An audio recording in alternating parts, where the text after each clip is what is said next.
and welcome to the next level. Apologies that we are a little late starting today. Had a couple bits of technical difficulties. It's all been sorted out now, so we're good. So thank you for joining us. We are back after the holiday break. Hopefully you had a safe and happy holidays, and we will jump right into things. So I'm not going to do an ask for tonight, just because we're in the middle of sort of revamping how we're going to do things, and I want to sort of make that a nice new thing for when we start our new season, which will be coming up soon. But we don't know exactly when. It'll depend on how this episode goes. Okay, so no pressure. Yes. And to give a bit of a recap for how things have been going so far. Our heroes had left Silver Lake on a god quest to deliver the person who had been tracking down Leon to the Feywild. They traveled through the desert for a little bit. They got sidetracked to the desert for a little bit. Talked to a witch who gave them directions to a special teleportation device. Battled a fiendish spirit to get access to the teleportation circle, found some treasure there as well, teleported to some place in the middle of Thurn in a Badlands, found the portal to the Feywild, delivered the person to the Feywild, talked to a tree, and then returned from the Feywild and are now moving back from Thurn the however many days it's going to take them to return to where they came from. And as they're traveling, this is all area that Torok is semi-familiar with. These are memories that you actually remember as moving through some of these lands. And it's sort of this odd sensation for you to actually remember things about a place you've been before and what that's like.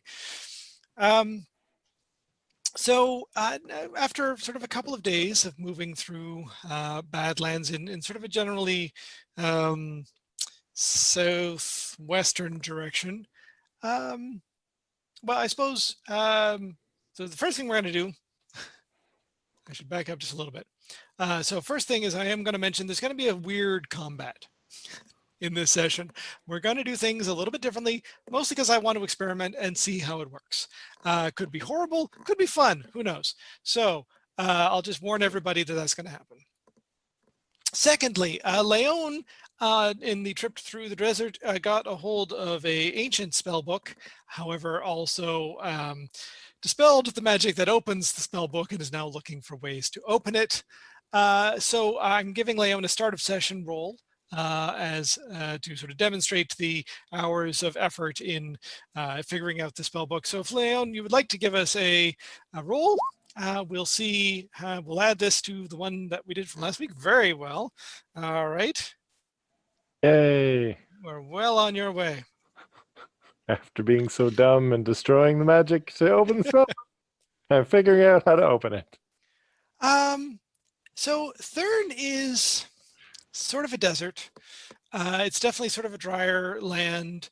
You see sort of strange like storms of like dust clouds that are sort of moving through in the distance, sort of craggy, badlands, there's like buttes every now and then. And as you walk there's not really a lot here. It is kind of boring. What do you do to pass the time? What conversations might you be having? Rob, I had a quick question. Sure. With the map, so Thurn is technically to the East. right of the Thurin range. Yes. So are we on the other side of that mountain range? Yes. Oh wow. Okay. You so are off the map. We are off. Wow. That's okay. Okay then. For anybody who doesn't know, this is the map that we're referring to. That's there far. we go. That's far away. Yeah. So you're way off the map somewhere over on this side. Yep. Okay. So definitely going to be asking Torok about, do you know where the nearest city is? By any chance? Actually, anybody who wants to can make a history check to figure out what actually might be around here. Tora Oh, can also tell okay. you, but if you're curious, you might already know because things are known about Thurn. Okay, that's true. I have a wicked high history, so maybe I'll just make that roll.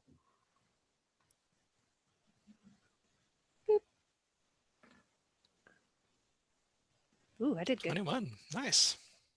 Yarr. Do you want Tor to roll, or is it pretty much he knows here? Tor knows what Tor knows. Tor doesn't Okay. need to roll to remember anything like that. But yes, assuming they don't remember and come up with information, they might be asking you, and I will let you know what you know. But you have two 21s and a 20. So here's what you know about Thurn. Thurn is mostly Badlands. It is a rough area of the world. That said, there's actually a decent amount of people who live here, but they don't live in cities. There are small villages. Most likely there are sort of roaming sort of clans of people and nomads. But there are no cities in Thurn. It isn't a nation per se. It is a land claimed by a whole lot of different people who often move around because staying in one particular place in Thurn doesn't give you anything. Often they'll have herds that need to sort of move and find new grazing areas because things are rough everywhere. Other things you know about Thurn. I'm just going to bring up some of my notes here. Okay. Do we have any reason to think that we might be able to find a group who is headed southwest? Possibly, yeah. Okay. What am I looking for? I am looking for that.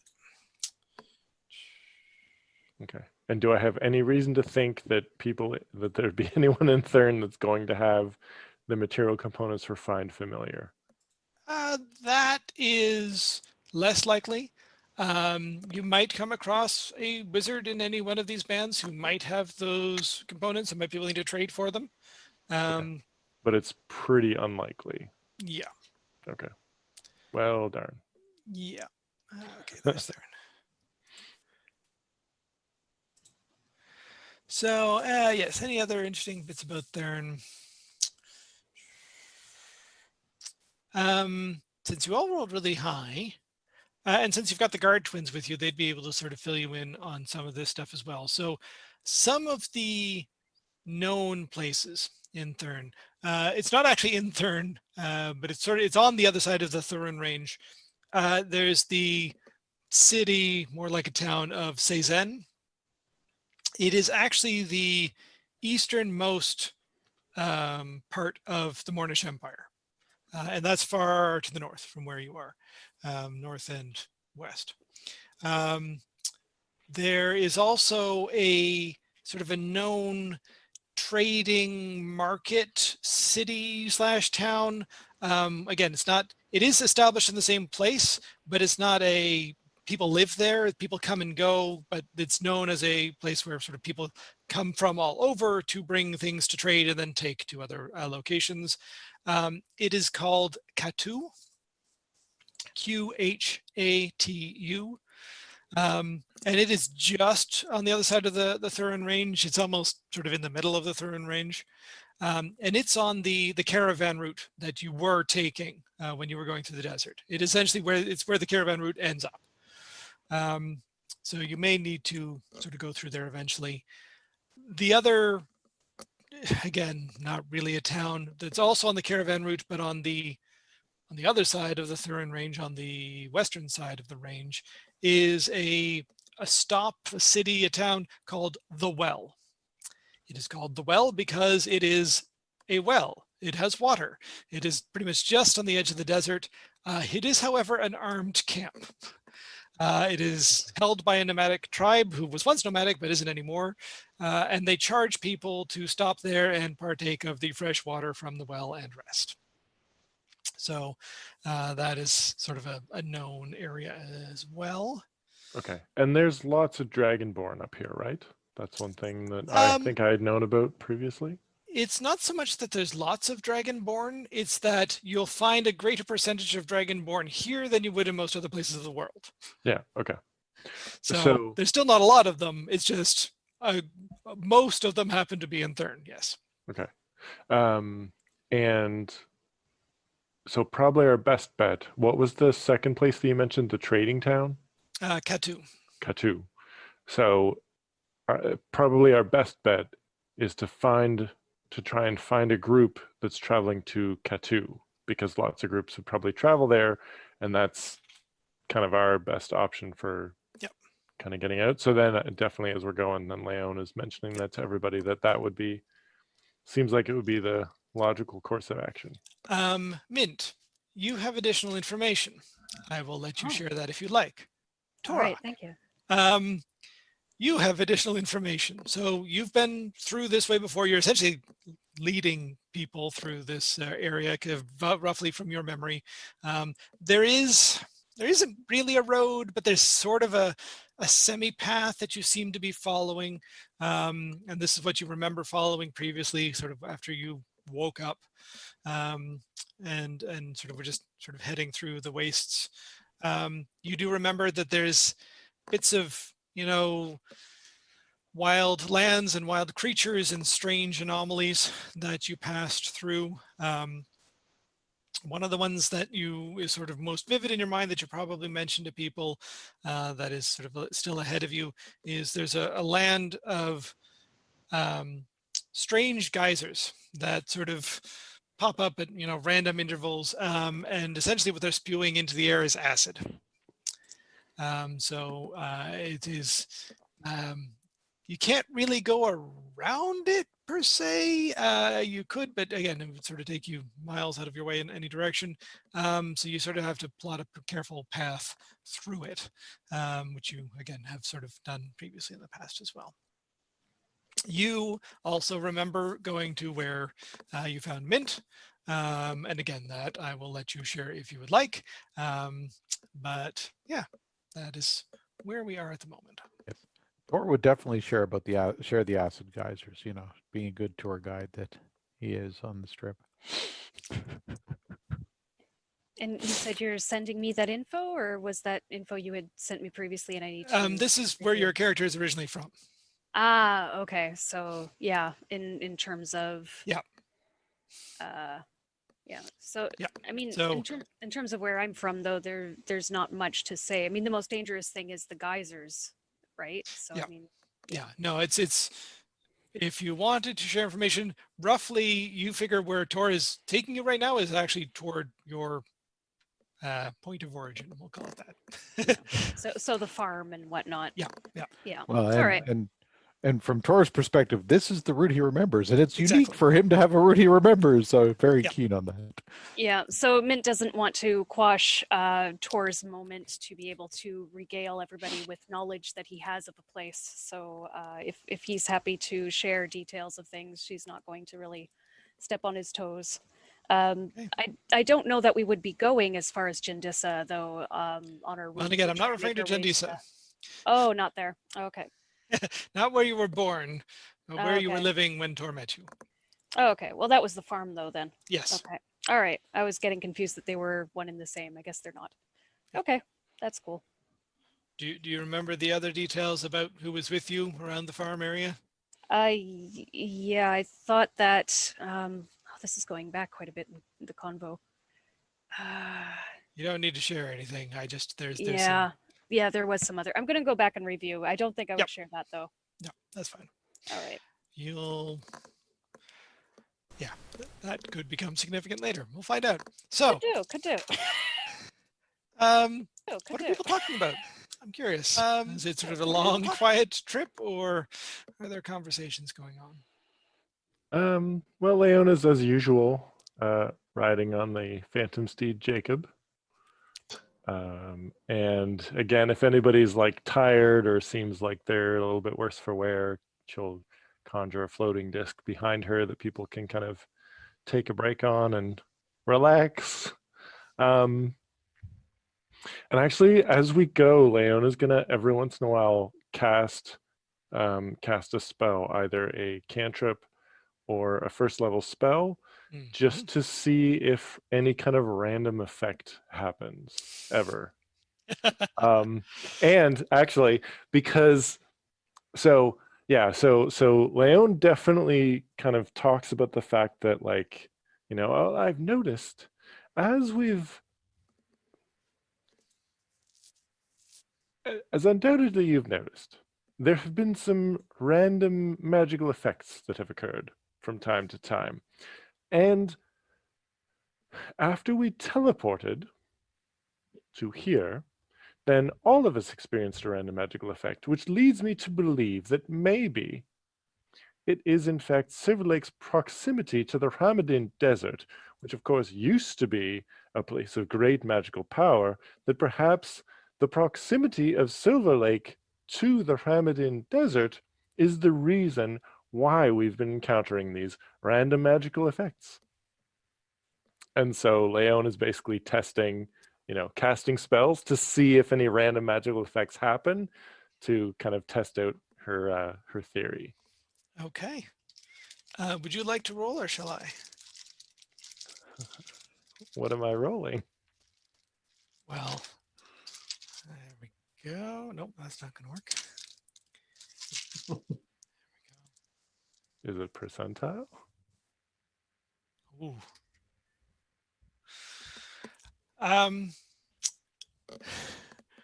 So most of these go off normally, no effect. But there's one, we'll say sort of late in the afternoon of your sort of second day traveling, where you cast it and you feel this sort of strange tingling sensation, sort of just around you, and actually probably a couple other people can sort of just feel it as well. There's something vaguely there, but there's no actual there's something vaguely there, but there's no actual there's something vaguely there, but there's no actual I may have been incorrect in my hypothesis.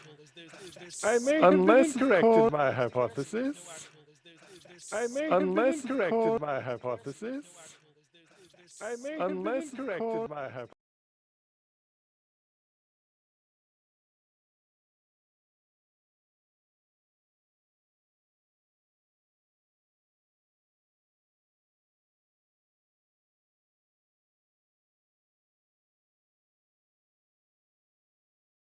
Detect, but then follow up with Dispel Magic if it's something that I can discern. Hmm. So yeah, does anything... Or just shrugs. I'm all about chaos magic. Well, I imagine you don't want a flower on your head anymore. Remember? Fair point. So does anything come about from this weird tingling sensation at any point? Okay. When it tingles, that means it's working. Right. Torok. About the same time, not necessarily during the tingling sensation, but still late in the day, so the second day out. Can I get you to make just a D20 roll? Sure.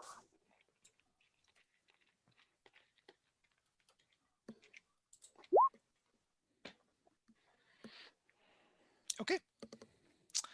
That is a number. Any other conversations that are happening? Well, Tor is at this point talking about his memories out loud, because he's thinking that just reliving this is going to help, and kind of this is something he can regale about, like, just coming out. This is his first memories, so seeing things, trying to remember. So he is talking a little bit more than he would have in the past about what this walk meant to him at the time. At some point, Mint will start to tease Tor about how he went from being this kind of reserved, quiet, like big blue guy to a like man on a mission, and now he's just a total chatterbox. Like, what's going on here? Full chain. Leon will definitely pipe up and be like, I think it's fantastic, Torok. Carry on, regale us with your stories. It may very well be helpful in bringing back your memories. And actually, given that Tor is sort of talking about his memories and talking about sort of this travel in the past, I'm going to get you to give me a wisdom saving throw.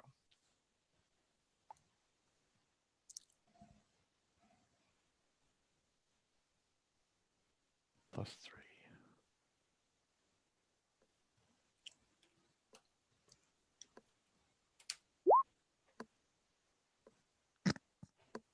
Okay. No. All right. So what the rest of you notice is Torok, again, being a little bit more chatty than usual and talking about, I remember this rock formation and it sort of looks like a dragon's head, that sort of thing. And then just sort of goes quiet. Still walking, sort of still moving with the rest of you, but just sort of quiet. And Torok, what happens for you is, again, you're sort of describing sort of this barren landscape around you, and you notice this rock formation that sort of looks like a dragon's head, and then suddenly it is a dragon's head, or more specifically a dragonborn's head, and there's other dragonborn around you, and you're moving through a very similar landscape. There's a fair number of you, perhaps as many as like 50 or 60, all carrying sort of, significant loads, some pulling wagons. There seems to be a couple sort of beasts of burden that are sort of moving along with you. And this sort of lasts for a good long moment as you just sort of, you walk around and you can sort of see all these people. There's even conversations going on. The words are sort of a little muddled, but you can sort of start to make out more and more of, it's just like everyday conversation. It's a day in the life of this roving band of Dragonborn. And then you sort of snap out of that and you're back where you were, and you're like, the rock formation you were just talking about is like 50 paces back that way. Yeah.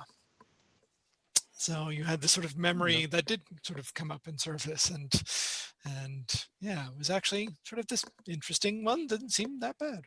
That was pleasant. And Tor would be quiet because Tor would want to be, at this point, we're trying to remember the faces and trying to focus on the faces from that memory. And are you trying to remember more? At this point, that memory he would want to, because that one Okay. seems like something he'd actually want to remember versus the other ones have been more violent. Give me another wisdom saving throw.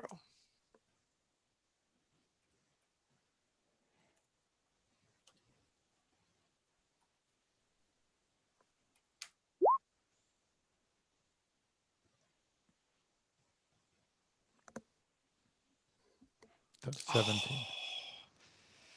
You know what? That's close enough. The DC was 18, but I'm actually going to give you this.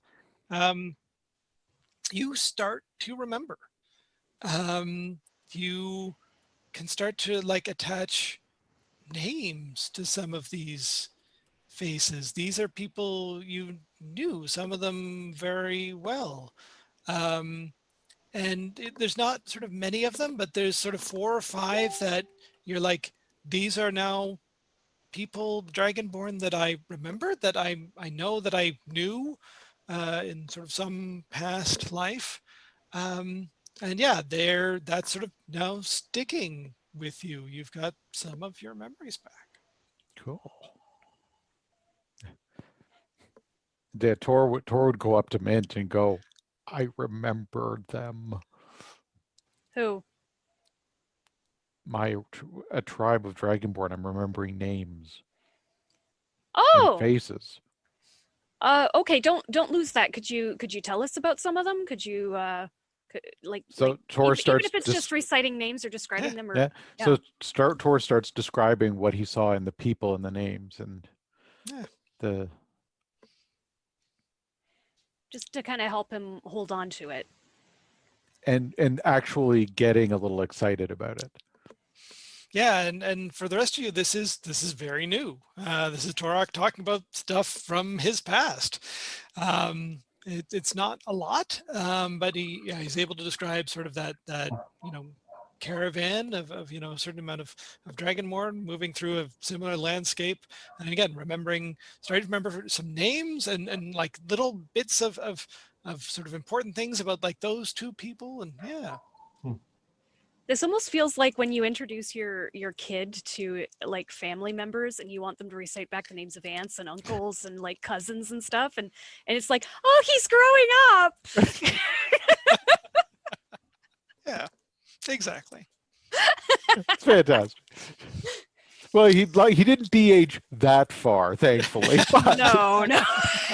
Dragonborn puberty, we're not doing that in this game. No, it's good. Yeah, you don't want to see. Yeah, those we don't want to see the dragonborn molts. pimples. No. Yeah. All right. So you make a camp for that night. Stars out here are just like a big, expansive sort of sky. Like it's not like there's light pollution anywhere in this world. Not a lot of modern technology, but just sort of out in this sort of still, desert. There's just this weird sort of energy as you camp and you sort of settle down for the night. There hasn't been any significant happenings for the last sort of 2 nights that you've been camping, and set a watch. You've got sort of many people to sort of take watches now and sort of trade off night by night. Well, and how many of us are there? There are 1, 2, 3, 4, 5, 6, 7, 8, 9, 10. Oh no, that's unfortunate. Because I believe my tiny hut can fit 9. 9. And there's 10 of us. Actually, that works perfectly because 9 of you can be in the tiny hut while 1 person is outside keeping watch. I can be outside.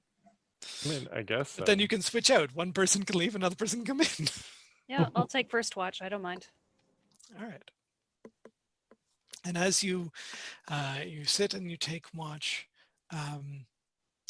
it's sort of still just sort of the faint light in the west. So one thing though is before we would actually settle in for the night, I would definitely cast Detect Magic and scrutinize everyone, looking for some kind of magical contamination that's causing the Like the chaotic random stuff that magical happens effect. to us. Yeah. Yes. Yeah, that's been going on a while now. Again, the things that stand out are still sort of Torox stuffy. That's always just a weird, hard to look at with Detect Magic sort of thing. Anything else? Okay. So if that's weird and kind of hard to look at and stuff, do I think that might be the source of the Give me an intelligence check. chaotic effects?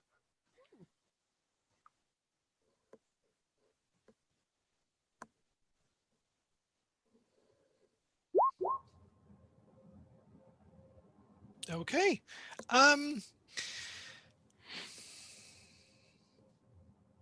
It's a possibility.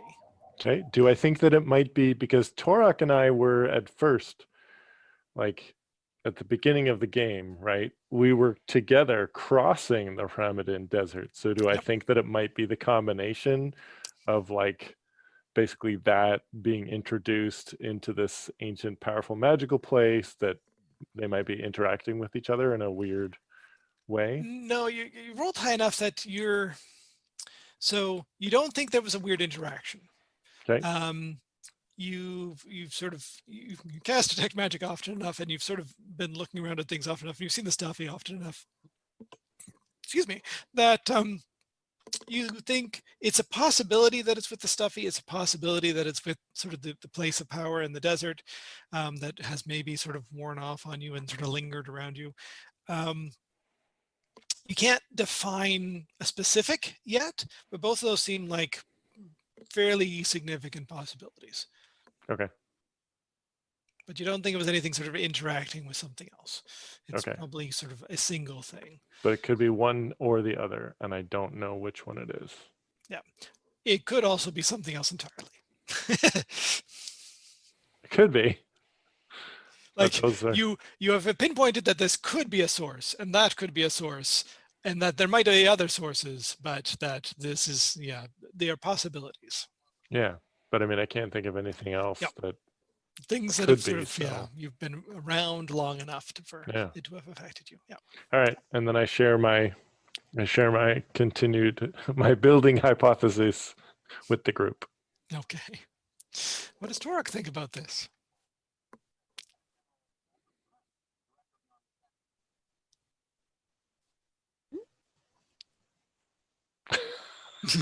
Turok's gone silent. Sorry, no, the video froze, Oh, but it I missed. then you were Sorry. just staring intently at us. It didn't freeze on How our did end, they so not we were know? just really. Oh my god. So Leon has shared the fact that, okay, after further investigation, I believe it's possible that it was our close proximity to the Haramadin Desert, but it is possible that it could actually be Torok's Dragonborn Stuffy. I eye the stuffy suspiciously. And Turok bristles, gets a little taller, and goes, "This is the remnants of a god. It's not the cause," and just walks away. It just not. That's no. So then Leon says very quietly, so that Torok can't hear, well, actually, it could be. The fact that it's part of God is why I think it's possible that it is the source. Yeah. To be clear. Okay. Mint is upset at first, but then she says, "So that thing can make me taller?" No, that's not really what I'm suggesting. Well, I mean, if we can channel that, I mean, can that be channeled? In theory, but however, in practice, it would be extremely dangerous. And Okay, it's just a that's all bad I need to idea. know. Dangerous magic, not touching. Okay. Yes. No, so far it's just creating random effects. And again, it's possible. These are the two sources that I have been able to discern could possibly be the reason that we're having these random magical effects. Because the Haramadin Desert is a place of ancient power, and then the Stuffed Dragonborn is obviously a very powerful artifact as well. So Of somewhat of a chaotic nature based on Torok's magical abilities, which tend to be chaotic. okay. This is true.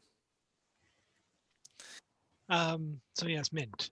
While you're on watch, again, it's sort of the first watch of the night, so there's still some faint light out there. You do see, again, what looks to be sort of a passing dust storm. That's sort of a dust cloud that sort of makes its way across the horizon, and then you lose it as things get darker. That's pretty much the only thing of significance you see during your watch. Okay. But it's not a big enough dust cloud that I suspect a sandstorm might kick up. Well, give me a nature or survival. One of those two, if you have them. I do have a nature check I could do. Let's do that one. Unless my survival's higher, is it? Oh, my survival is much higher. Okay, let's do Try that that. one instead. All right. Choo, choo, choo.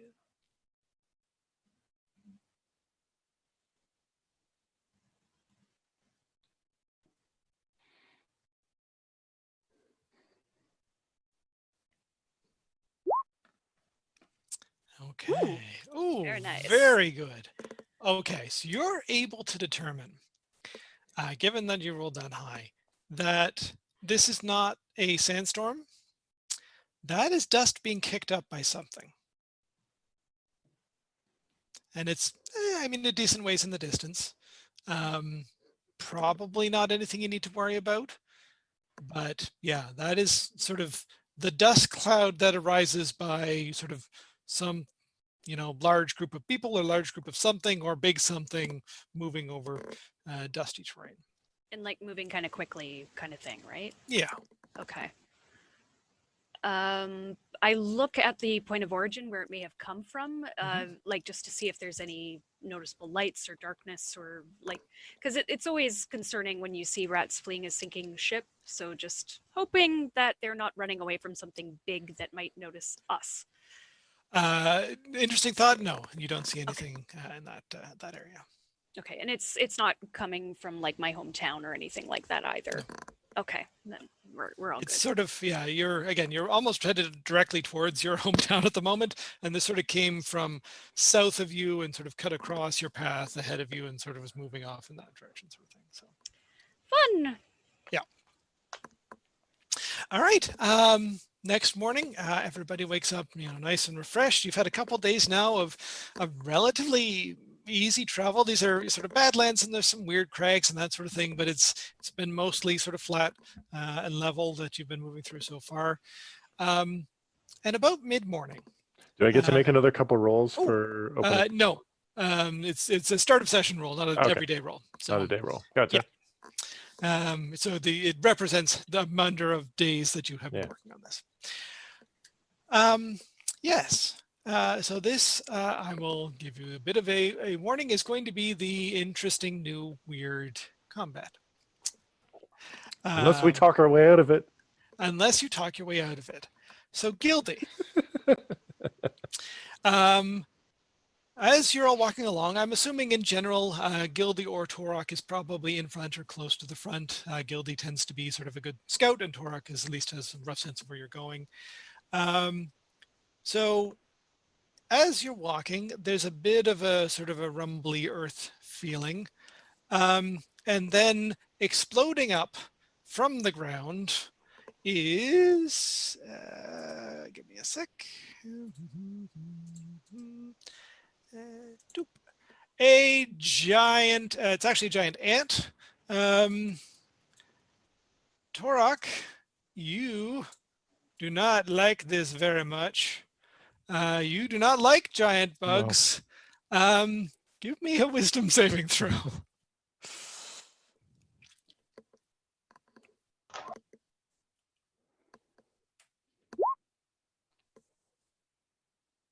Oh, very good. All right. Yeah, you're standing your ground. This one, despite its surprise and sort of whatever else, you're just ready to take what action you need against it. So yeah, it bursts forth from the ground and immediately takes a sort of an action to try to grab Gildy. Where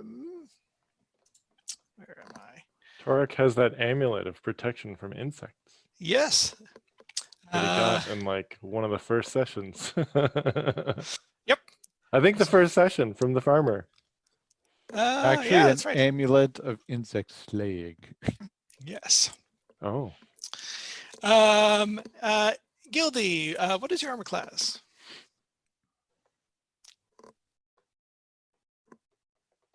Okay, so it sort of clasps you in its mandibles.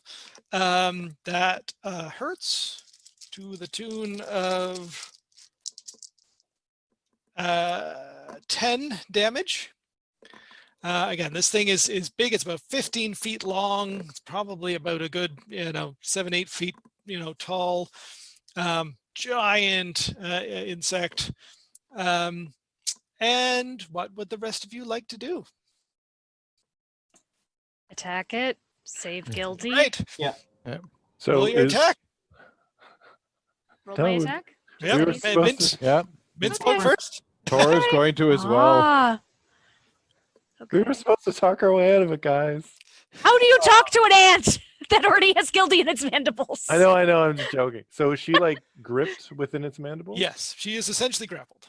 Although I should have you make a grapple check to confirm that, Gildy, if you'd be so kind.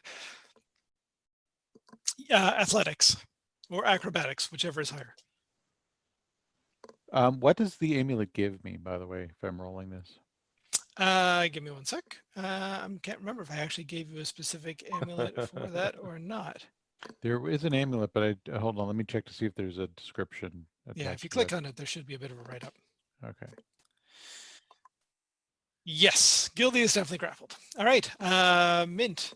I'm going to move up to its side here. Yep. And I'm going to attack it with my Right. rapier. It is tall. You're probably attacking like one of its legs or like Yeah. really lashing up to like try and get it sort of under carapace. Yeah. Trying to find a joint. I don't think that's enough to hit it though. No. So yeah, you slash and it sort of just hits sort of this heavy sort of armor plating that's all over this thing and sort of slides off. You do have 2 attacks though. Oh, yes, that's right. Actually, 3 if I want to use my special ability. What special ability? Oh, the action surge would give you 4. Yeah. Oh, the actions. Oh, right. It It doubles it. Yeah. Right. Okay. So That definitely hits. excellent. Excellent. I think I am going to use the action surge right away. Okay.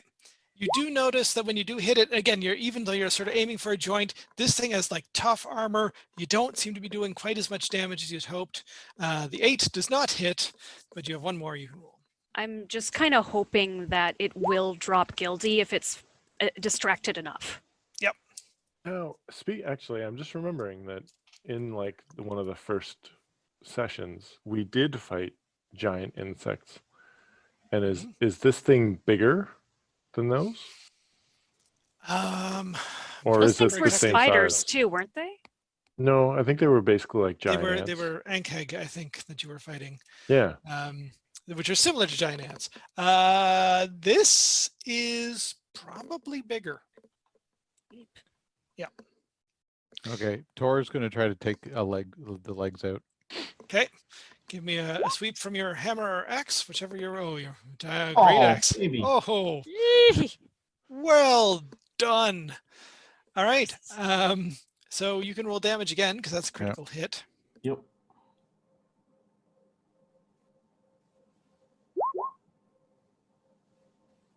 Nice. 28 damage. Remember, you only had damage bonus once, though. Oh, that's.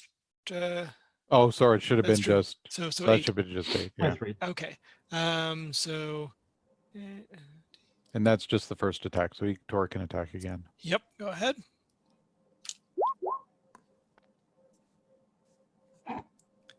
Holy moly. Yep. So. Yeah, you like easily, well, actually not even easily. This thing is tough. But you managed to cleave through like the front leg. With sort of, your 2 attacks, that front leg sort of drops down. It rears back and oh yeah. It throws Gildy. It doesn't even quite drop Gildy. It throws Gildy, but it throws her up as it sort of rears back. Gildy, do you have anything that would prevent you from falling? How high in the air is she? Dear. Probably a good 20 feet. Okay, I trade places with her when she's at the top of her, at the apex of her fall. You can do that as a reaction. No.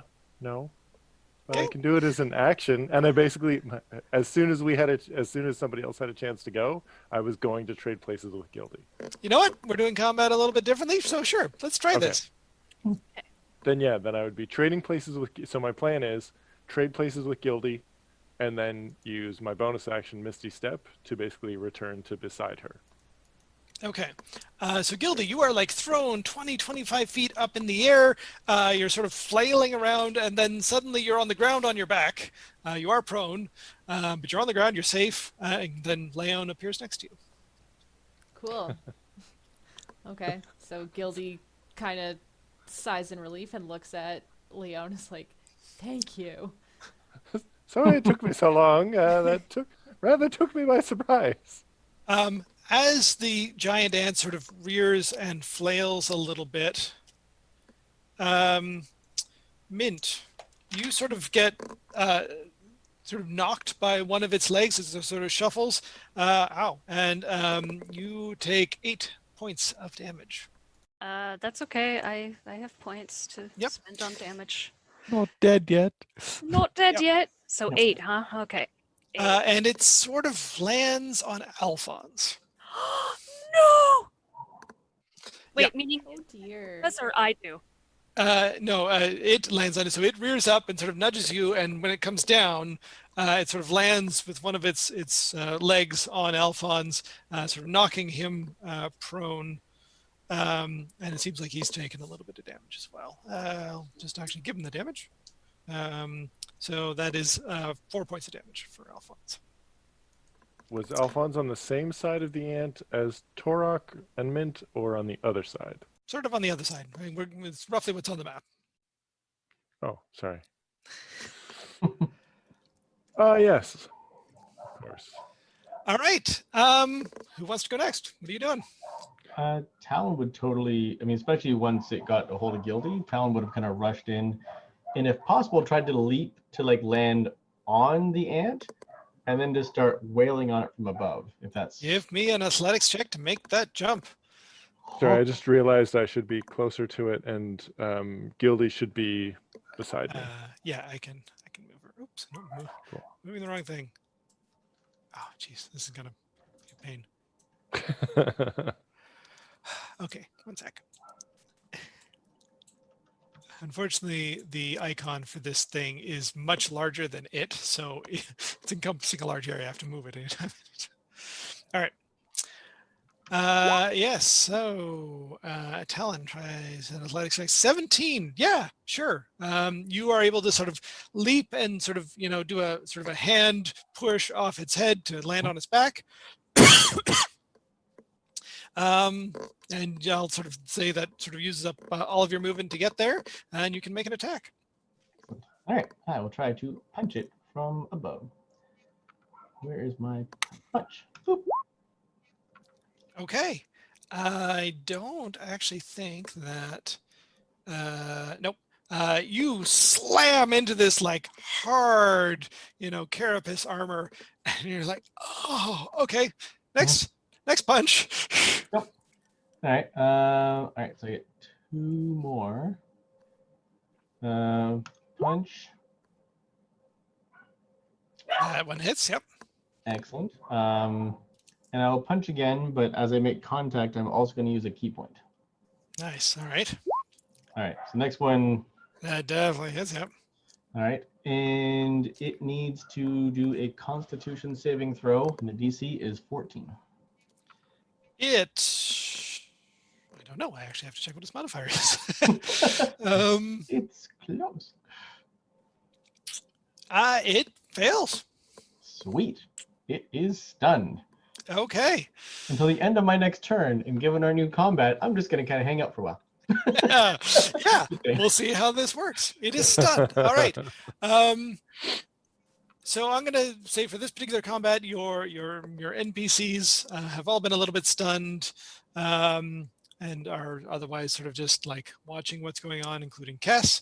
Yeah, I think Jake would definitely firebolt it. I need to put you on top of it, not underneath it. Yeah. Stop doing that. There we go. I was trying to move Talon. There we go. Okay, Talon's on top of it. Yay. Jacob is going to try and firebolt it. I agree. I think he would. All right. Probably would. Yeah. Anybody want to roll Even for with Jacob? Talon on top. Probably, he definitely would. Who wants to roll for Jacob? I don't know what Jacob would roll. Yeah. No. It's You in have D- access to- D20 or D&D Beyond. It's on D&D Beyond. You can take a look at his character sheet. Yeah, I Oh, would think okay. he'd probably have a +7 to hit and doing 2d10 damage. Firebolt +7 2d10. Yep.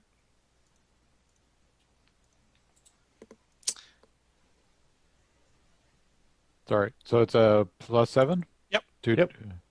I'll roll. Okay. 20 + 7. Yeah, that definitely hits. And then just 2d10. Okay. That does seem to do sort of full damage to it.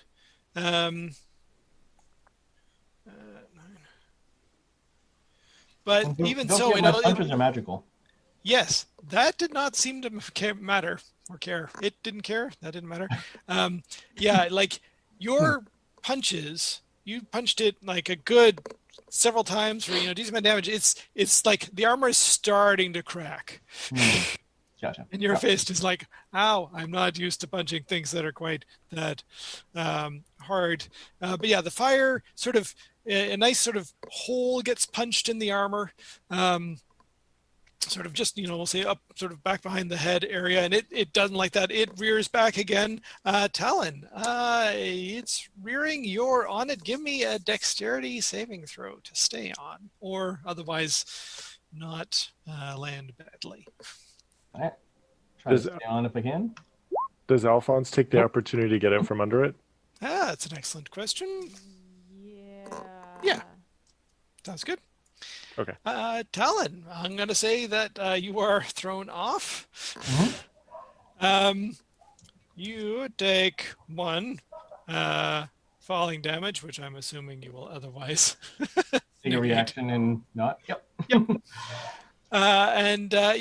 give me we'll give you say another dexterity saving throw for Alphonse, just to make sure Alphonse sort of gets away.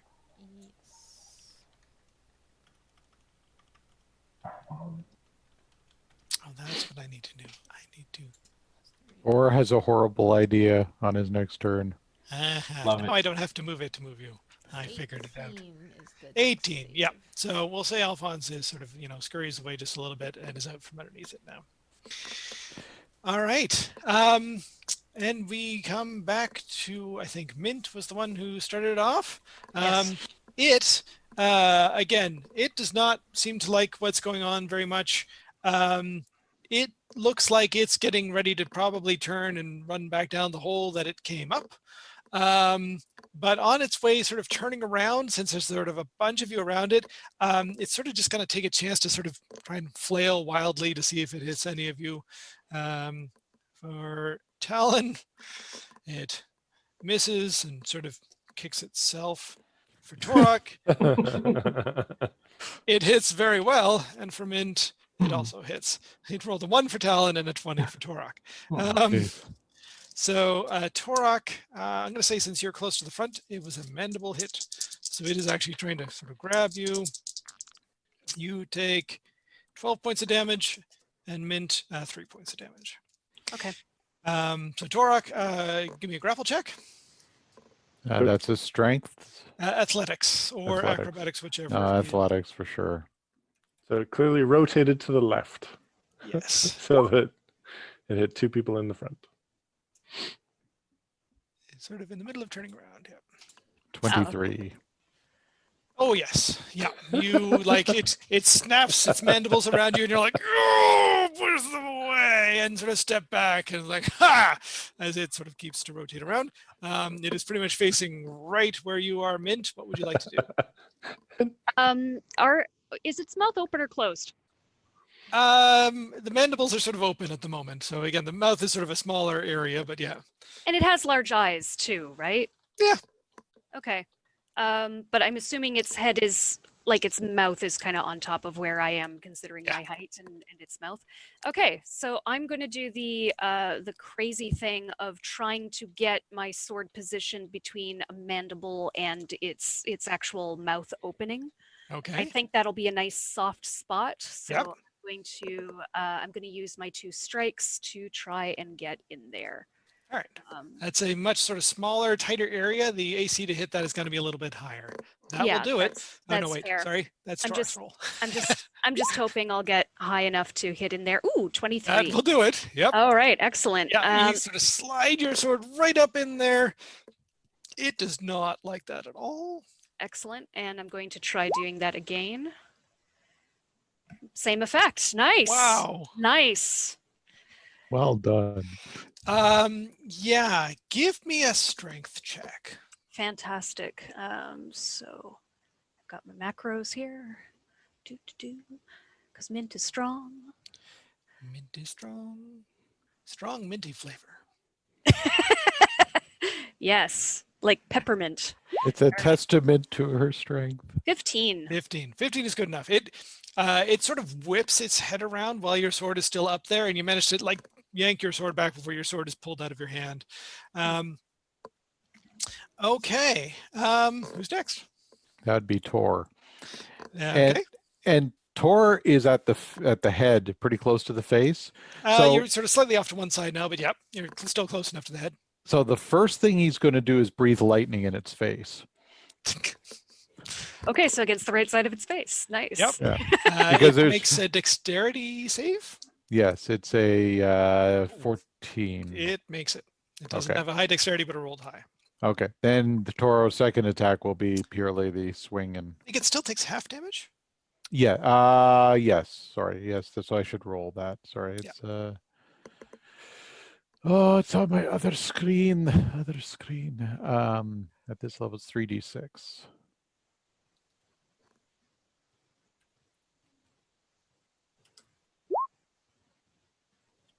So 2. Okay. All right. And your second attack, or your actual and this attack. is- Yeah. yeah. Yeah. Is it a bonus action or just a regular attack to use? No, your it's a bonus regular weapon? attack. Yeah. Okay. So this is one attack. AC 16, I think, is exactly what you need to hit. That'll hit. 8 points of damage. Oh, ha. Okay. Give me a sec. It helps when I'm writing down the right numbers and not weirdly subtracting damage. Okay. I'm an honest GM. Okay. So yes, you breathe your lightning breath, and it sort of flinches out of the way, and sort of you just skim by the face. You swing your axe up, and sort of again you sort of clip it, and you get like the edge of one of the mandibles, and you sort of shear that off. But it otherwise doesn't seem to have done sort of a whole lot of damage to it otherwise. Who wants to go next? If Melinda can take a turn, she'll shoot it. Yeah, I was saying sort of the guards are a little sort of stunned by this whole thing. They're otherwise just sort of a little. Okay. They failed their wisdom save to act. So. Okay. I thought they were just missing out on their first couple actions, but alrighty. Since this is a special thing as an experiment, I'm sort of just keeping the NPCs out of it for now. Okay. And so it looks like it's planning on leaving anyway, right? Yes.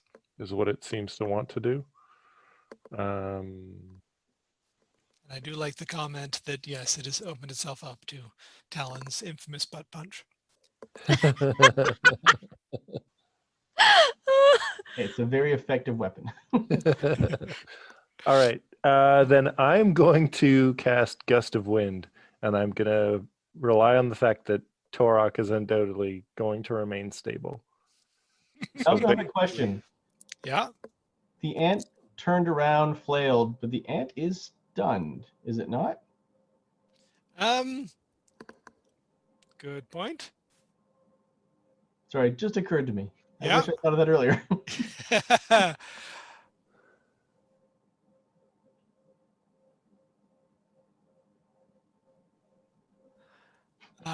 Oops. You get the sense that this particular animal is probably immune to the stun effect.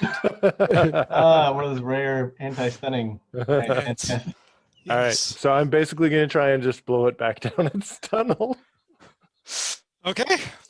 So yeah, so Gust of Wind. So unfortunately Torok, but also the ant, because it'll be basically the two. Yeah, it's a sort of a 10-foot wide. Yeah, 10-foot wide. So like the Gildy and myself, Yeah. those so two, you're coming down but here. it's like 60 feet. Yeah. So, but Torok's the only one that Yeah. I'm going to hit with that, because I figure right. again he'll be fine. That's my hope Torok? anyway. Athletics saving throw on that one. No, So it it's is a strength save. strength saving Okay. throw. Strength save DC 16. Okay.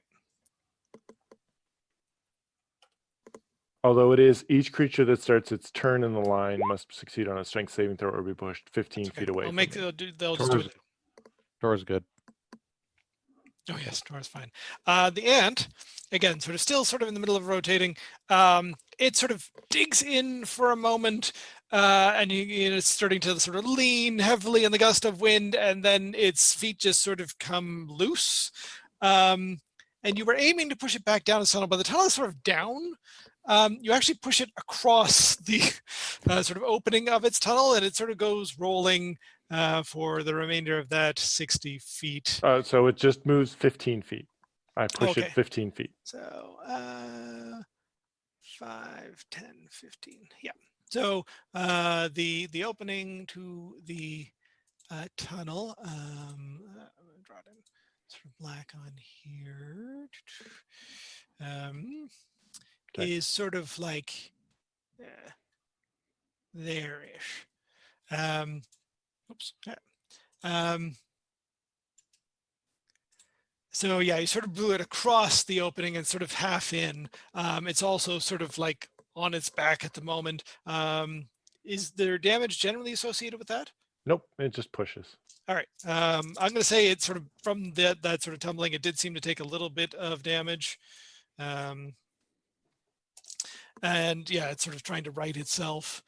Anybody And else? Yep. I assume Talon would get an attack of opportunity because it left my reach, which is the definition of, it's not about when they intentionally move. It just says when a hostile creature that you see moves out of your reach.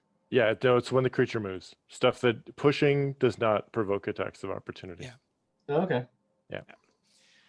But Alphonse, Gildy, and Jacob have, I think, not, and potentially Talon as well. I don't think you've sort of moved or gone.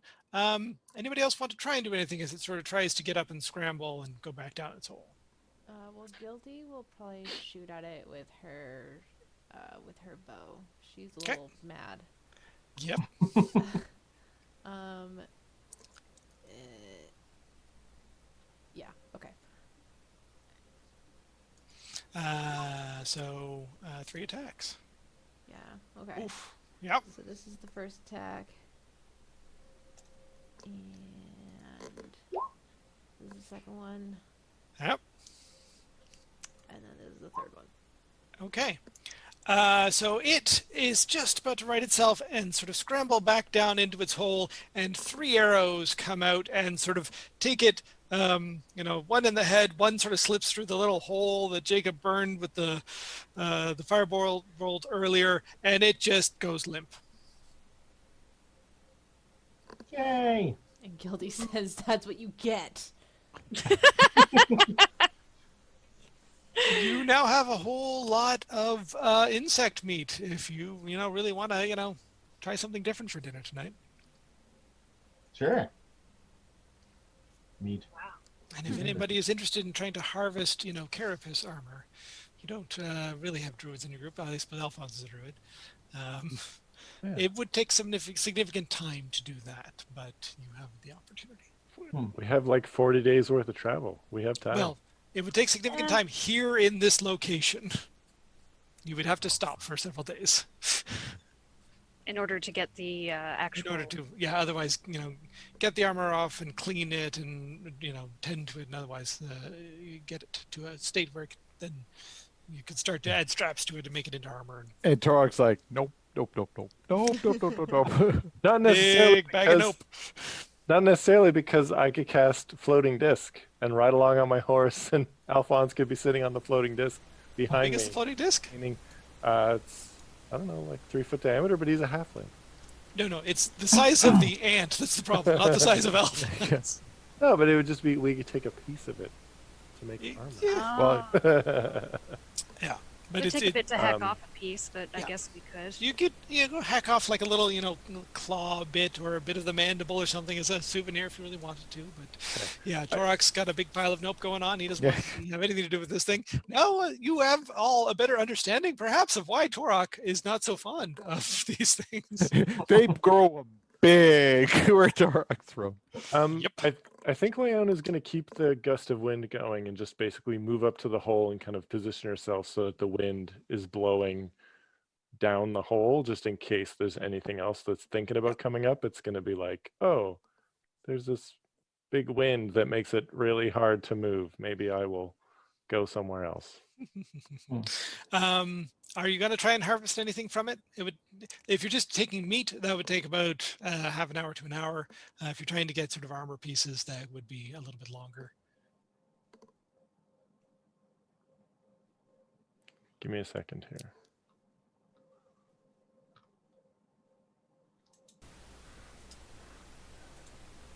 Neither Gildy nor Alphonse particularly care. Now you know how big the icon was. Why I had so much trouble moving it around. Oh wow, It was supposed to be very small. the giant ant. All right, yeah, no. If nobody's moving to All right. harvest it, then no. All right. All right. So yeah, you all move on relatively quickly. You know, Leon sort of keeps the hole suppressed, and it actually starts to cave in a little bit on itself. Isn't they're not sort of meant to be sort of permanent tunnels with all this wind blowing down, and it sort of starts to blow stuff down it and cave in, and you're all able to move on and otherwise be safe as you keep moving through the desert. Okay. And I think that's a pretty good time to stop for our break. And we'll see what happens when we pick back up in about 5 or 10 minutes.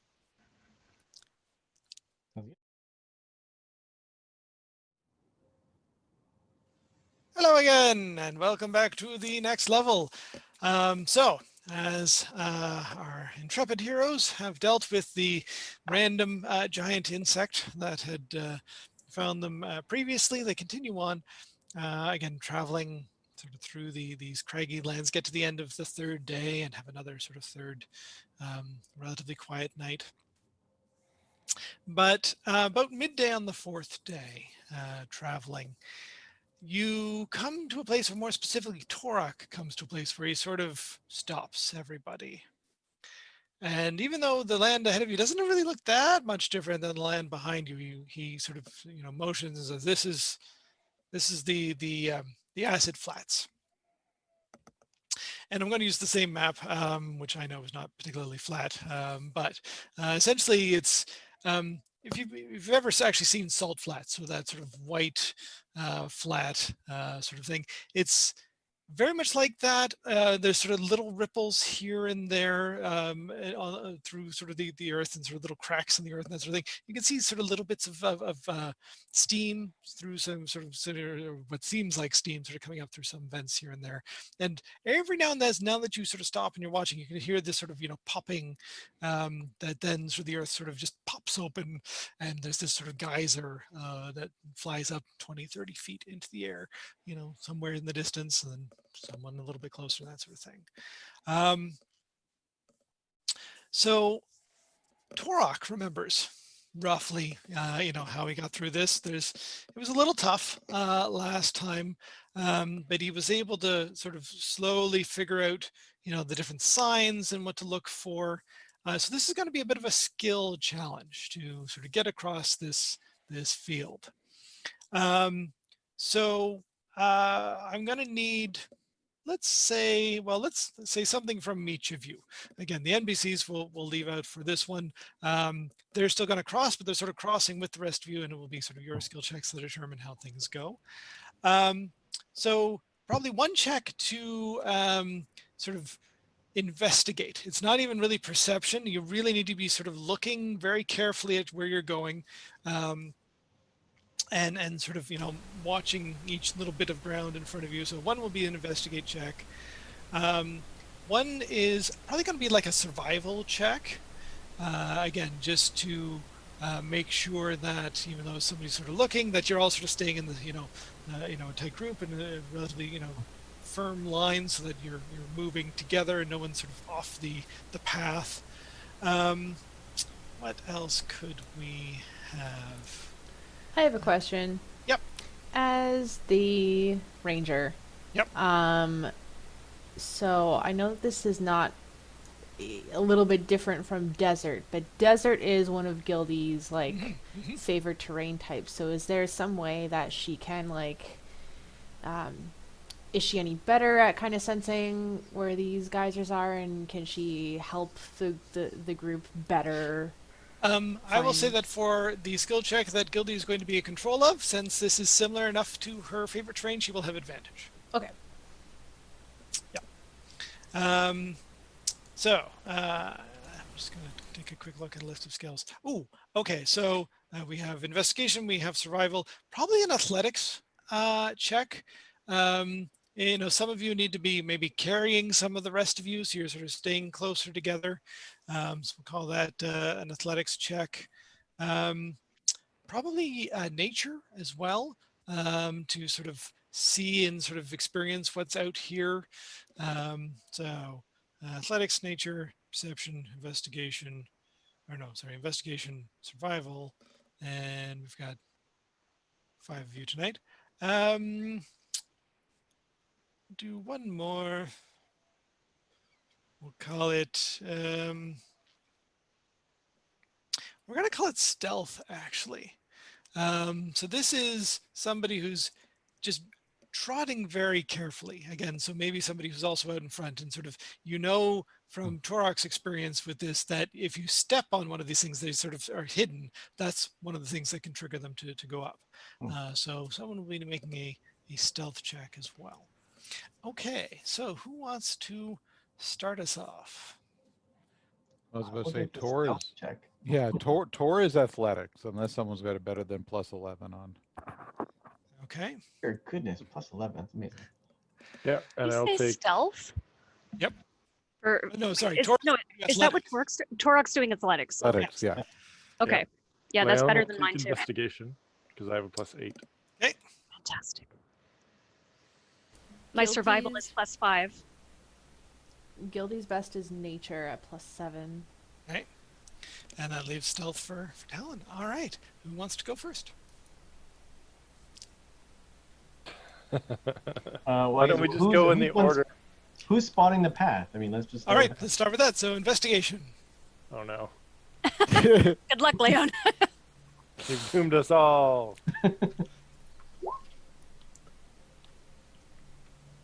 Okay. So that gets you. I'll say that sort of Leon is sort of in the lead. Sort of you're all following along very carefully behind. Wow, Leon would so not be offering to go first. But Leon is also so very ready to use a bonus action to Misty Step Yep. out of the way if there's any sign of trouble. Yep. But you use your investigation. You're fairly certain that you've now identified sort of the like there are very faint sort of ripples in the earth that you think identify where some of these geysers are. So give me one sec here. You notice one as you're sort of coming right up to it. You're like, okay, we can avoid that one. Why can I not select some of these guys?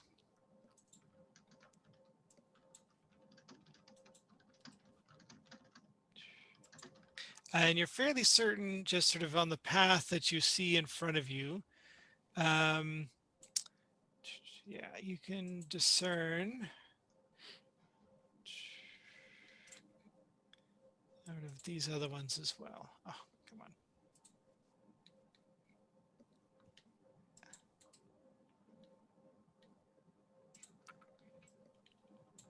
And that guy.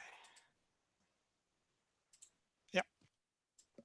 So you've done like a really good sort of check to sort of see and investigate, so you know what they look like, and then so you can see what that looks like sort of roughly in the straight path that you're heading on. Okay. All right, who wants to go next? Gildy can go next. All right, so nature, yep.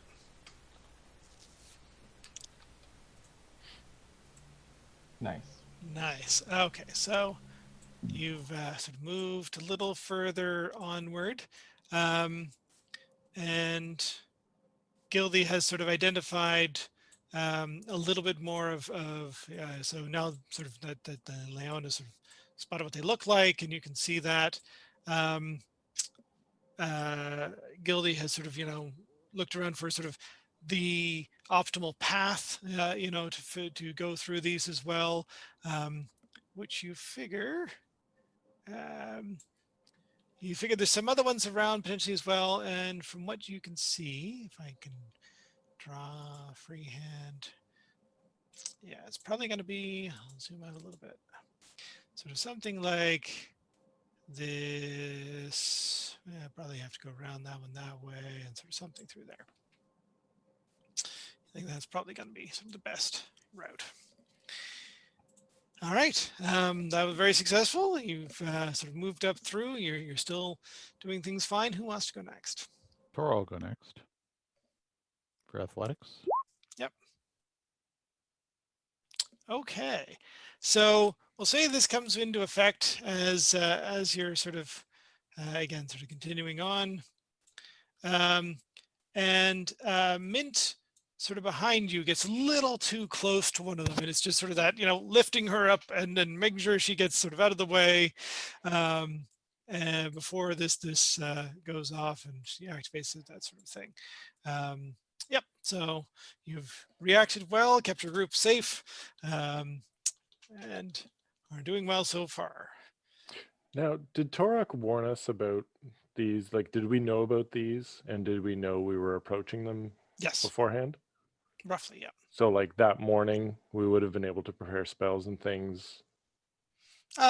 Yes, most likely. Like Tor's been saying for a couple of days that you're getting close. He may not Okay. have said specifically that morning that you're going to get there, but you probably would have had sort of enough warning that you've been probably for a couple of days maybe suspecting this might be a thing. So Okay, cool.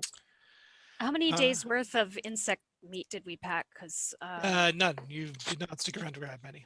oh, not even the meat. I thought we were just talking about the carapace. Okay, so we Yeah, didn't. as far as I know, you just moved on immediately and didn't claim any of the meat. So in that case, I am running low on rations because I've been sharing them with people. All right. However, you're not super concerned. You know there's a place where you can potentially stop off in another couple of days or so. Yep, that we're gonna have to. All right. So survival, I take it. Yeah, go ahead. All right. Boop. Oh, only a 13. Okay. So I'll sort of move you up a little bit more. Oops. There we go. I accidentally grabbed the line, not Torok. What happens for you is you've sort of you're following in the footsteps of everybody else, but you're not exactly certain where everything is, so you manage to stray like just a little bit off, and even though you don't actually step on this guy over here, whether you just got too close or it was just it's time to go off, that geyser sort of explodes up and around. So You said this was about 4 days after the fight, though, right? So there would have been a yes. time for a long rest between there. Sorry, and this is the day after, but you've definitely had at least one long rest. You were healed up from the fight that you took last time. Okay, excellent. All right. So if let's see, so Leon, Gildy, Alphonse, Torok, Mint, Talon, and Belinda want to give me dexterity saving throw, as this does go off and you're trying to otherwise get out of the way of this acid as it's spewing into the air. Okay. That's me as well. Yes. Okay, that's what I thought. All right. Then I'll definitely also be using a reaction to cast absorb elements to have resistance to said acid. Yes. Talon is fine. Torok is fine. Gildy is fine. Alphonse, not so much. No, not Mint, Alphonse. it's okay.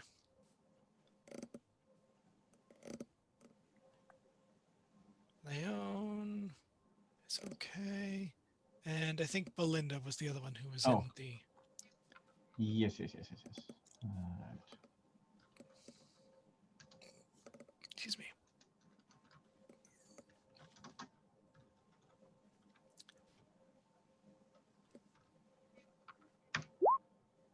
Oh, wow. So Alphonse is the only one who takes the full... I don't know why I sorted these dice this way. This doesn't give me any useful information at all. 18 points of damage. Oh my. The rest of you take half of that. And Leon, you take a quarter of that. Yay. And Yep. then I can make a melee attack doing 1d6 acid damage. You want to attack one of these blowholes, you can do that. Take that, blowhole! I punch you with acid. So You acid me, I acid you back. Yep. so that was half damage. How much was the damage again? 9 would have been half. Okay, so roll up, right? From the, because it would be 4.5, so it'd go up to 5. Oh, you took half of the half? Oh, 9 is Is it half. eight? 9 Okay, is Yeah. half. That's why I got confused. Okay. Yeah. All right. Okay. Yeah, I used a spell giving me resistance, meaning I took Yeah. only half damage, meaning I took half of the half. Because I have so few hit points, I'm like, it is worth it. Okay. And I think the last check we need is Talon's stealth check. Alrighty. Oh, Talon. You Oh, can yeah. do it. So, Talon, after that happens, is definitely sort of advising everyone on sort of how to step and sort of, how to walk lightly through these weird lands. And you otherwise manage to make it through. There's sort of a little bit more than sort of what's on this map here. And it continues on for probably a good chunk of like that afternoon is this very careful sort of navigating of this area, but between all of the really good rolls and even the one failure was actually really close. So yeah, you managed to. There's a couple others that sort of go off near you, but not quite near enough to cause any damage. And everyone sort of stands really still for a moment as sort of the fine particles of acid settle back down. But yes, you managed to sort of cross out of that by late afternoon and are sort of back in sort of standard Badlands areas. All right. Okay. All right. Now I've got a good sense of things. So, anything else now that you're in standard things, so you probably camp for that night? Any other sort of conversations? Anything else that's going on as you're sort of making this trip? I probably should mention how low I've gotten on rations, but we can fill up in a few days. How many days have you taken off, Jess? Out of curiosity, I haven't kept mine up to date. I just realized. Oh, you mean You want me total? to give you the total timeline Yeah. for how long you've been away? I can do that. Total's probably a good idea. Okay. So.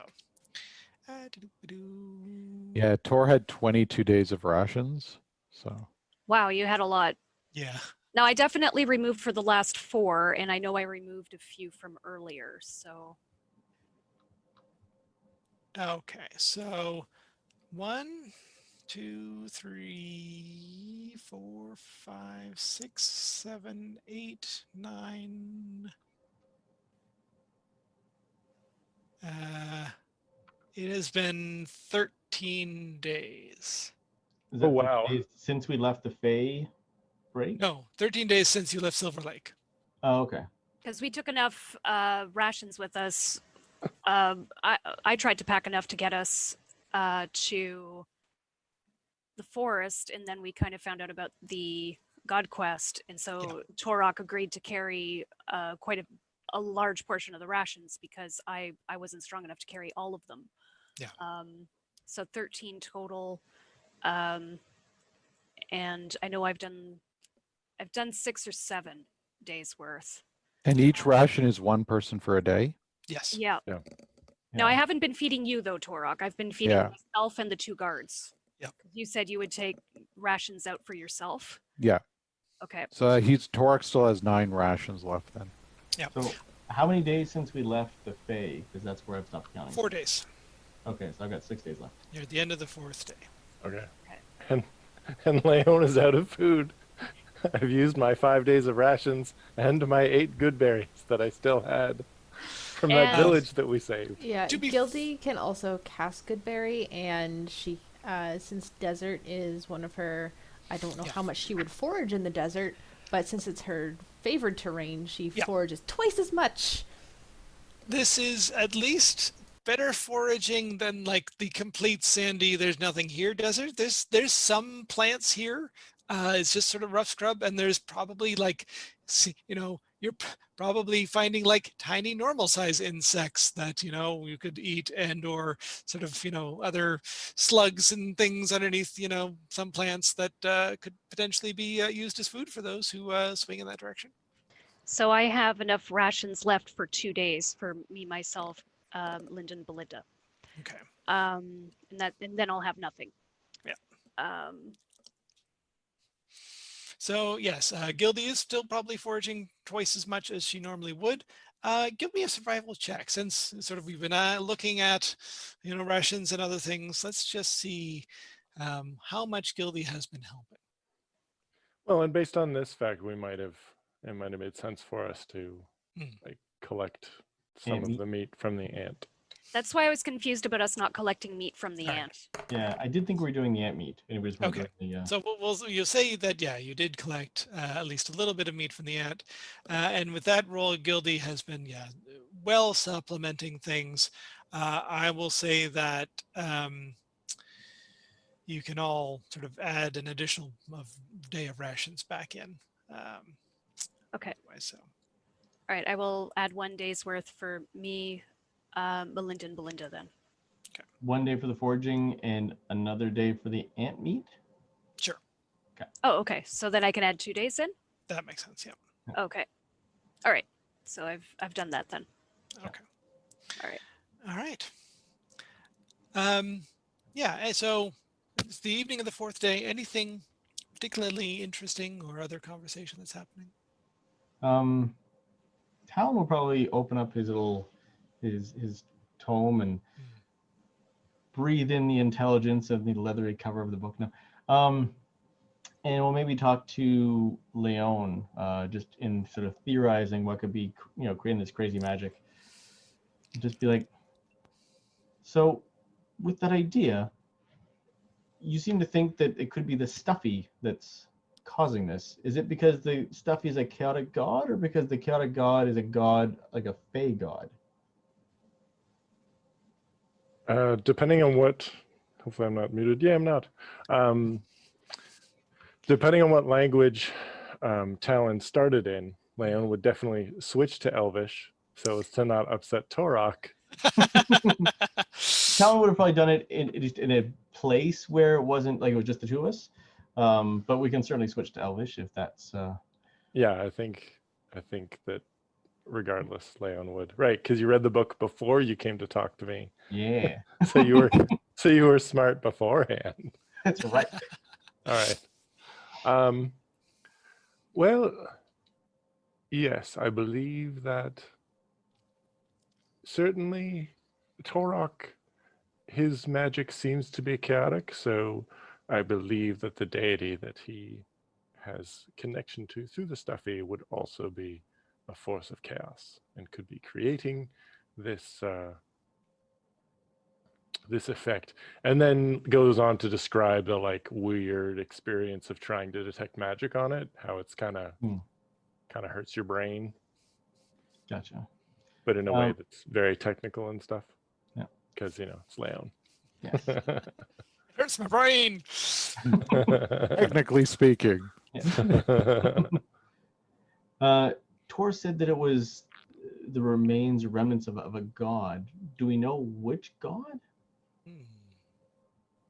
You can make a religion check if you'd like. Yeah, because we've never actually asked him, right? He hasn't specifically said, no, I tried to figure out which god it was, and I think it was wasn't. a long time ago, yeah. Yeah, I tried to figure out which god it was, and I couldn't figure it out. Okay. But Talon, super intelligent Talon hasn't tried yet. Yeah. Temporarily super intelligent. All right, then I give Talon all of the information So you that would have advantage.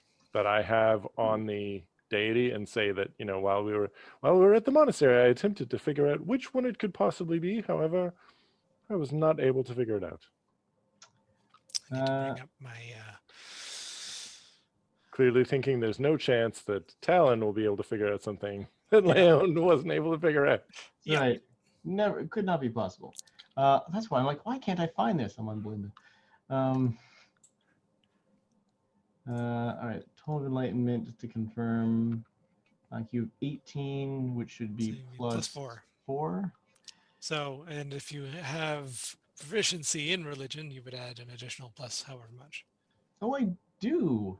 Look at that. Oh I'm like, wow. religion. I got a +1 religion. How is that? I should have -2. I'm like, oh yeah. So So +3, so +7 total. +7. Wow. And look at this. Watch it. It's gonna be. I'm gonna roll 2 ones. 22. 22. All right. That is pretty darn good. So with that roll, and Talon sort of, goes into full sort of scholar mode. That's right. Okay, just for Never fun. seen before. Just for fun, Leon has her like glowing cup. She's taking a drink, like, oh, this will be interesting. just so she could do a spit take. When Talon is like, actually, I think it might be this dating. Oh, I'm sorry, what? With that roll, Talon he's rolled high enough to be confused, which is a common enough reaction for Talon. Yes. But in this case, you're confused because you actually have a lot of data, but it's not pointing to the right thing. So what you would know is from information that Leon has gathered and from what you heard from Torok is that he's mentioned this was a young god. And he is something about protecting the young god and failing in protecting the young god, and sort of what's left of it is in the stuffy. So young gods, to your mind, Torok, would be sort of the equivalent of the archmage. The archmage, which you serve, is essentially a neoteric god, an ascending god, not fully into its godhood yet, but has a significant amount of power, a significant amount of followers. It's possible that there could be others that are even younger than that, and maybe did not have a whole lot of power.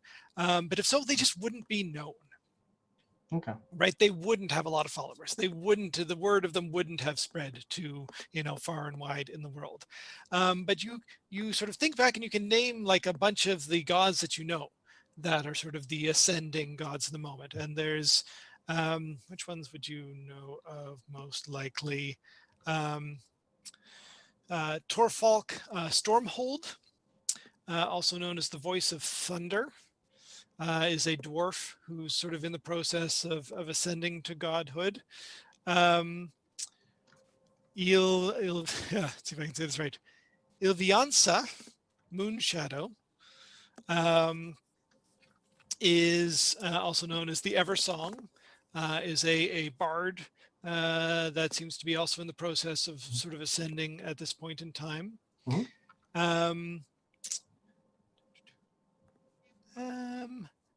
Brindlewald Bandylegs, also known as the Warrior, is a human who something about him has sort of sparked sort of a progress into godhood as well. But as far as you know, he's still around and he's still sort of ascending through the process. The Archmage you are familiar with. And the last one, did I miss one? Give me a sec. Oh, I think, give me a sec. I may have actually misnamed one of those because I'm like, one of these is important. Not that, that, nope, that's not it. Sorry, give me half a sec. What's this sheet? Yeah, Leona do a spit take as Talon rhymes off all of these gods' names. Talon studied at a monastery for many years. Yeah, and normally he knows nothing. So my apologies. Brindlewald Bandylegs is actually a halfling, not a human. That's where it was. I was thinking that didn't sound like I was expecting a gnome. Yep. And so Kellendar Prost it was also sort of he's a half Golgath that is in the process of ascending at the moment as well, also sort of a warrior type.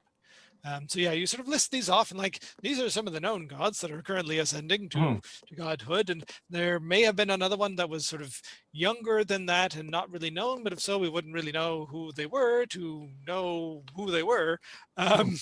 Therefore, it is probably difficult to discern exactly which god this is. Yeah. So that's sort of the conclusion that you come to. There's still some confusion around which god it might have been. You don't really know that, but you sort of know, you've sort of, by process of elimination, realized it's not really any of the gods that are known. Gotcha. And that's what Talon says.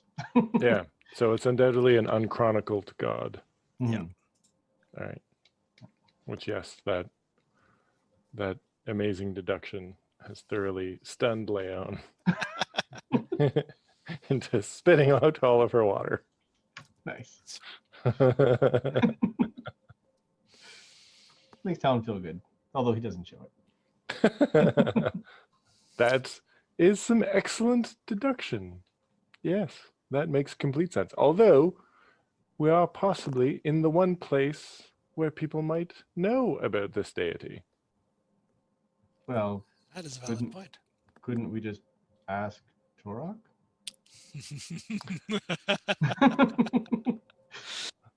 Talon's deductive mind would work there.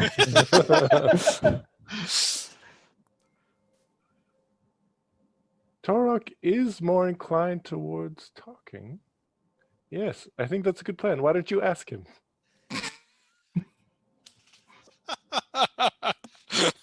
Well done. All right. I'll be right back. So Leon definitely follows Talon, but is staying like behind. So the Torok starts swinging. She's not going to get hit either by Torok or by a falling Talon. It's a good I'm just time trying to for think. Talon to roll an intelligence saving throw. I don't know. Just wondering where Mint is in all of this because she doesn't know these two are up to anything.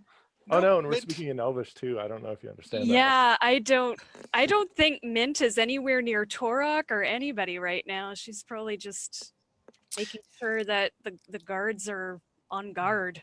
Yep. Because they weren't really paying attention, the ant attack or yeah, it's like, what's wrong with you two? Are you okay? Well, you paid us to like help you with that guy, and he's sort of done now. So we figured this is just like extra. No, we paid you for the Shadow Forest, and I said you would get paid extra. So that's what's happening with Mint. I think it also makes sense if like Melinda was like ready to rush in, and Melinda just spent the whole fight being like, no, stay away. It's dangerous. Stay away from it. No, but I can totally take it. No, stay here. Use a ranged weapon. No, but I have my big sword. No, stay here. Oh, it's dead. Yep, that's exactly what happened. That's awesome. And Tess spent the entire fight laughing at Melinda and Melinda. All right, so Talon approaches Torok. Yeah. Tries to catch Torok at a time when, he seems fairly calm and just isn't doing anything. Just kind of comes and probably sits down next to him. Like, hey. Up. Amazing. I love these conversations. Leon is definitely standing in such a way that she's behind Torok, so she can see Talon and can hear things, and potentially give like Talon directions of being like, no, No, yes, right. or like You're Cyrano de Bergerac now. go on, kind of thing with hand signals, but Torok won't see. Love it. Yeah, so Talon's like, so I was talking with Leon because she has all these theories about why magic or her magic is getting a little unpredictable. And Talon is just ignoring. And we were talking about what we thought might have been causing it. And I hope it's not inappropriate. But I understand that the stuffy that you carry is the remnant of a god, but I was wondering which god that might be. And this is tricky with the GM. My understanding is Torok doesn't remember. That is correct. So Torok looks at Taylor and goes, my memory, I know of my failure. I do not know the specifics of my failure. Torak, give me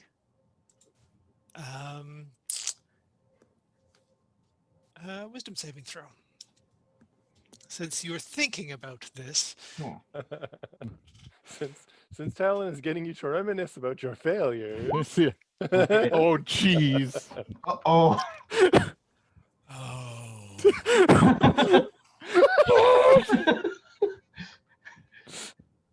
Wow. There's a race going on. Run. Oh, wow. Will doesn't want it. Sorry, Talon doesn't want it, but Will kind of wants something crazy to happen. Yeah. I've got a 1d8 table here that, no, I'm just kidding. And this is why I sent Talon to do the asking. Although I can totally save you, so it's okay. How pragmatic of you.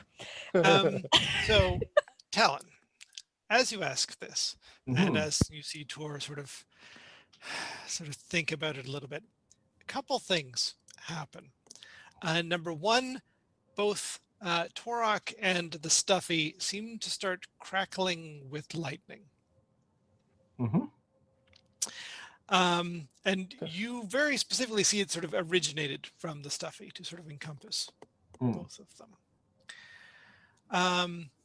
Torok, you are taken back. And again, most of your previous memories, other than the last one you just had, have been of sort of combat. And this one seems like it's the remnants of combat, or there's definitely combat happening around you. But you, for this sort of instant in combat, are not fighting. You're actually holding a young dragonborn in your arms, quite small, like you can sort of, they're on the ground, but you can sort of almost completely sort of hold them. They are dying, or perhaps are already dead. There's a name that you instantly associate with this person, and that is Naxar, Naxar. And this is your son.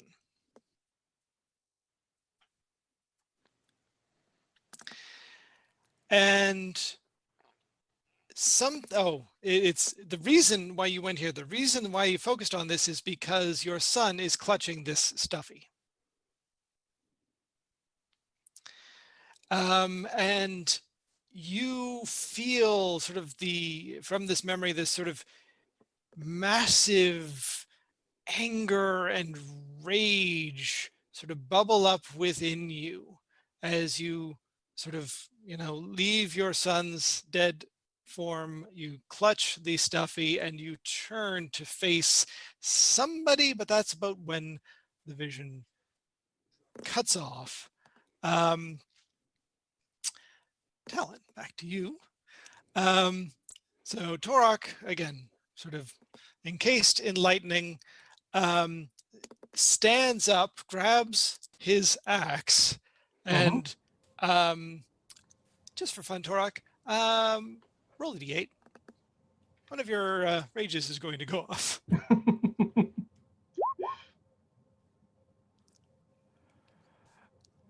So plant life temporarily grows around you until your rage ends. The ground within 10 feet of you is difficult terrain. Yep. So the lightning seems to like shoot into the ground. There's like weird, like gnarled, like vicious, vines with spikes that are sort of crawling up out of the ground and spreading out into this entire area. as Tor sort of turns around and takes a couple swipes with his axe at something that's not there at all. Leon, give me a dexterity saving throw. Okay, because my plan was that like as soon as I saw potential trouble for Talon, which the plants growing would be, I was gonna trade places with Talon because I'm back from Torok, like I'm not like right behind him. I'm like a good 10 feet behind him. Trade places with Talon and then Misty Step out so that neither of us were in a close proximity to where Torok was. Hey, Talon, give me a dexterity saving throw. As you see this, and then are suddenly switched with Leon as Torok sort of swings in, and sort of a wide swing of this axe seems to come dangerously close to you. Oops. Yeah, but you manage to duck out of the way and are sort of now out of the range of this sort of growing area. This seems to continue on for like a minute or two for Torok before Torok just sort of collapses. And otherwise sort of the lightning effect fades. And yeah. So this is why I've never asked him directly about which god it was. Talon's gonna rush over to Torok as soon as he's sort of like fallen and just make sure he's okay. And no longer electrical.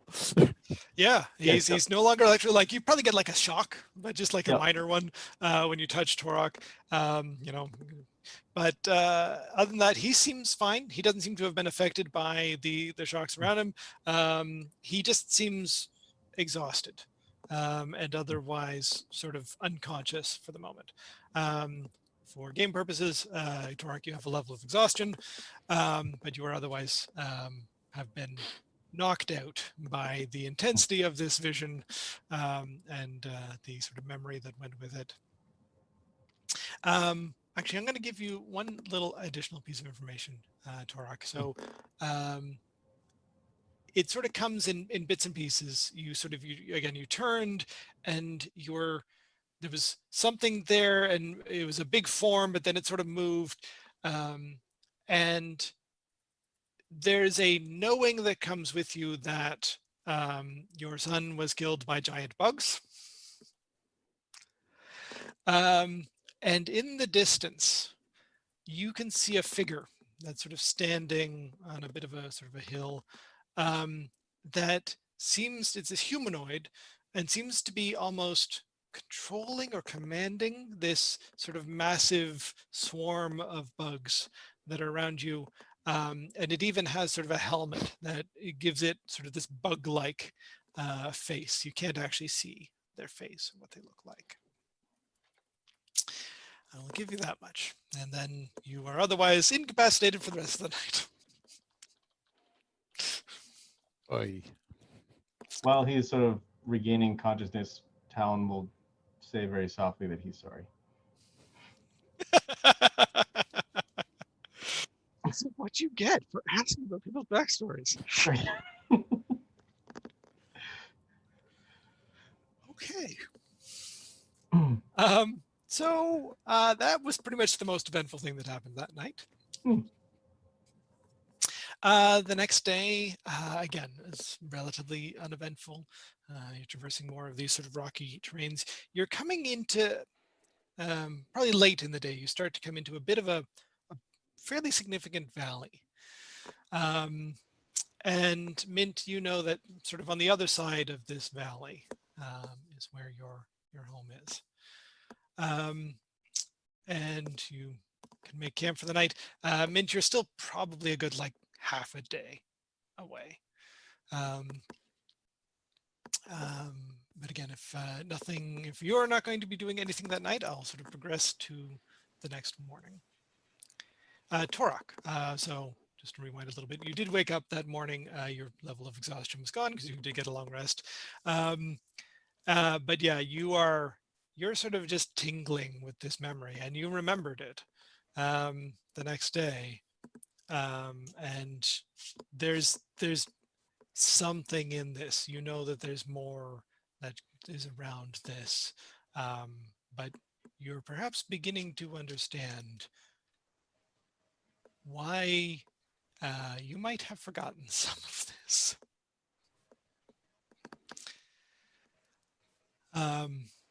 How has that been affecting you? Oh, you're muted at the moment. Thank you. I coughed. Yeah, Tor's outward mood would have tanked. I mean, this is shaking the foundation of everything he thought he didn't know about himself. Which is really weird, but I mean, all this time he's held on to the belief that of what the stuff. Now he has no idea what the stuff he is. And he had a son, and the son's now dead, and it's there's a lot of anger still, and a lot of he's very withdrawn.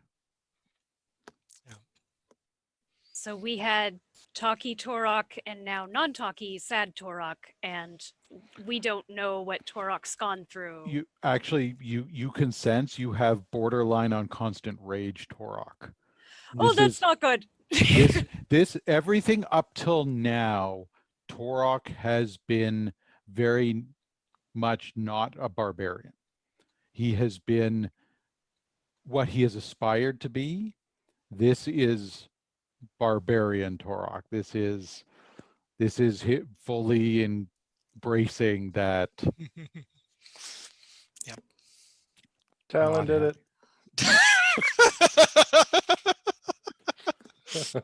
My fault. Talon did it. Sorry. Oh, Leon just threw Talon under the bus. Under the barbarian. Based on what Leon said, though, Mint immediately grabs Talon by pinky finger and starts leading him away to give him a very stern talking to. I don't think that Leon would actually No. Throw Talon under the bus? Is that? Yeah. No, that was just me. That was Okay. me being like, Talon did it. No, Leon would find a nice, clever, cunning way to make Talon throw himself under the bus. That is true. Yes. Like, why don't you go talk to him? Although the book would have worn off, so Talon's like, did I do that? I really don't understand what happened. That's amazing. It's for the best. That's right. Yeah. All right, so basically we wake up and you are in a foul mood and I have no idea what happened. Pretty much. Yeah, Okay. Turok's not talking about anything right now. I mean, That's fantastic because Mint wants to then talk to you about something. Well, so this would have been the previous day. This is not Yeah. the day that you're about to arrive at your home. But we'll say that for that day, you everybody was staying a little bit away from Torok because you just got this sense of you do not want to be within 10 feet of him. yeah, Leon and Talon probably look a little bit guilty. Yeah. Talon's going to feel bad. He's going to be uncharacteristically quiet. I Leon think there characteristically quiet. I think there would have been so many times where Alphonse would have been like, but if I could just go talk to him, and Gildy would be like, no, maybe stay here. So Mint will say that that was the 5th day, the morning of the 6th day, as sort of you're breaking camp and starting to head out. And Torok is still sort of in that mood, but it's sort of a morning mood. It's slightly lighter, not quite as intense yet. I don't know if he's more of a morning barbarian or not. Got morning rage. Yeah, okay. Yeah, maybe that's when you try to have a bit of a talk with him. All right. Torok. And she kind of tries to pull him aside alone from others. And Leon and Talon kind of inch away from them, being like, "Oh, this is bad." So we're probably going to need to resupply back in my village where you helped me farm for a bit. And as you know, my neighbors are kind of weird, so we're gonna try and avoid too much interaction between them and the group, because the group is also a bit weird. But I'll try and, hedge off any conversations with neighbors first. before we do any bartering or what have you. Dark's just like, that might be for the best. Okay. You all right? You've been off. He just looks at you and goes, I remember, and just walks off. Okay then.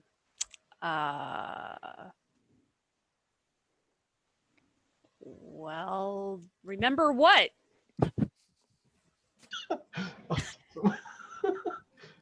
I can totally picture that situation too. Wait to give your friend the cold shoulder there. Like, what the hell, guy? I'm gonna just roll a. I'm just gonna see if he could keep his calm on this one. Yep. Because this is a raw. I think. Like, you even though- remember I owe you money? Like, you remember what? Even though Leon really wants to just stay away, I think Leon's going to make sure that she is within 30 feet of Mint. Oh nope. Oh, yep. Uh, So what does Torak do? 1d8 will tell us. yeah. He's not able to control the. Oh, that's funny. So, as you're trying to catch up with him, he just starts moving 20 feet further away, and 20 feet further away, and 20 feet further away. It's just like pink, pink, pink, pink, pink. Fine, don't talk to me. And then he punches a tree. Leon's going to ride over to Mint and just dismount from Jacob. And Can you believe him? He's like chatty for days, and then I don't know what I did, but he says he Oh. remembers something I did, I guess, and now he's just not talking to me. yes, so Talon spoke to him the other day, and he appeared to have, Torak that is, appeared to have a very intense memory, and it appears to be a very raw subject. So I think it's best for everyone if we just give him time to process it. And it's nothing that you have done. It's it's just his memories. Torak has always been reluctant to remember, and I believe he now remembers things that he wishes he did not. Oh, this is his life before Yes, memory, you think? exactly. Okay. Well, he's off scouting really far ahead right now. Yes. Don't worry, he's already defeated the Treant in your path. So Who was like, oh, this is a perfect ambush, and then suddenly just gets pummeled to death by a barbarian. And it's like, what? No, oh, I'm dead. Cathartic tree pummeling. Yes. yeah. I like the expression cathartic tree pummel. That's fantastic. So the rest of you eventually get to the tree with several large dragonborn-sized fist prints, probably a couple torn off branches. Yeah, a little glad bit of you like were- scorch marks here and there. Glad he redirected that. Yes, I indeed. guess we're still friends. Yes. Alphonse looks at that and then turns to Gildy and says, "You're right. Perhaps we should just give him his space." Awesome. Okay, so this is actually going to be kind of interesting. Torak, you, since you did jump out into the lead in front of everybody, you come to, again, a place you remember fairly well. You, especially the last day or so, the rough path that you've been following has turned into more of a standard path. Not even quite a road yet, but a worn trail. And you, by about midday, get to a bit of a crossroads where this trail meets another one. And you know that where you met Mint, there's a bit of a settlement sort of off if you turned left here, not that far away. And assuming that that is where you would like to head, I'll leave that up to you if you want to. Otherwise, make your own way for a little bit longer. But there's a settlement here. You could potentially, sleep in a bed tonight, that sort of thing. Would you head in that direction? I'll ask, I suppose. Tor is angry but more angry at himself. He knows where the group's going. He doesn't want to necessarily be away from the group, even though he can't share this with the group yet. At this point, I think if he puts it into words, he'll just collapse. Yeah. So are you heading towards the settlement, or just sort of being separate and sort of keeping apart for a little bit? I think at this point, Tor is going to wait for folks to show up at this point, so we can then figure out where. Okay, so that works then. So the rest of you then will sort of catch up to Torok at this rough crossroads, and it's clear and plain to the rest of you that, again, sort of the path that you're on again has been a little bit better the last day and a half or so. But this other path, this cross path that sort of goes north-south, very well traveled. People have been moving along this steadily, frequently. There's been traffic here. And I won't even give it a perception check. I'll say that whoever of you has sort of the higher passive perception, which I think is Talon has a particularly high passive perception, you can sort of see in the distance off to your left signs of sort of civilization. There's a couple little trails of smoke coming up from chimneys, that sort of thing. Maybe even sort of a patch of something colorful sort of through the brush and trees and sort of low hills that you can see off in that direction. Then Talon will sort of, not that people realize it, kind of look at Torok for a moment and just be like, and then kind of say out loud to no one in particular, does everybody see that? And just kind of points off to that distance. And Mint, you know what this is. This is where you're from. So we can all see that there's a settlement? You're muted. Thank you. So yeah, that's I've got a farm out that way. I mean, growing's not very good, but we can probably restock on supplies. Just comes out of that. Yep. Probably a good Wait, idea. and I think that Leon already knew that Minuset came from a farm up north. So Leon, yes, when you were traveling on your own through the hills, you saw an armed camp, yes? Yeah. Yeah. Using your impressive powers of deduction, you are sort of roughly able to figure out that you're now pretty much on like the exact opposite side of probably what was that armed camp. So when you saw before, you were on the hills that you can now see sort of in the distance to the south and west. And now you're in the northeast sort of side of it, looking at the opposite direction, and you figure this is probably the same location. Really? I thought I was way further to the south. Nope. Because that was in the like Masnuan hills. No. Yes, but on the far eastern side of the Masnuan Hills. You had been following the Hayal River. Yeah. Okay, so we're that far south? I thought we were up north. You're sort of at the northern end of the Hayal River. Oh, okay. I thought we were up like by the Cézanne. Oh, no. You're quite a fair distance south, yep. In that sense. Oh, okay. Huh. Okay. Then I will definitely say, wait, I think, and kind of, because I was certainly very confused about where this was located. Mm-hmm. And I guess it makes sense, wandering in the desert, that Leon was confused and be like, I believe I've seen this settlement before. Oh, interesting. Is it safe? Well, I mean, Minuset is saying that she's from here, but I had thought that it was a Mournish encampment when I passed through, but I had been wandering in the desert, so I may have been delirious.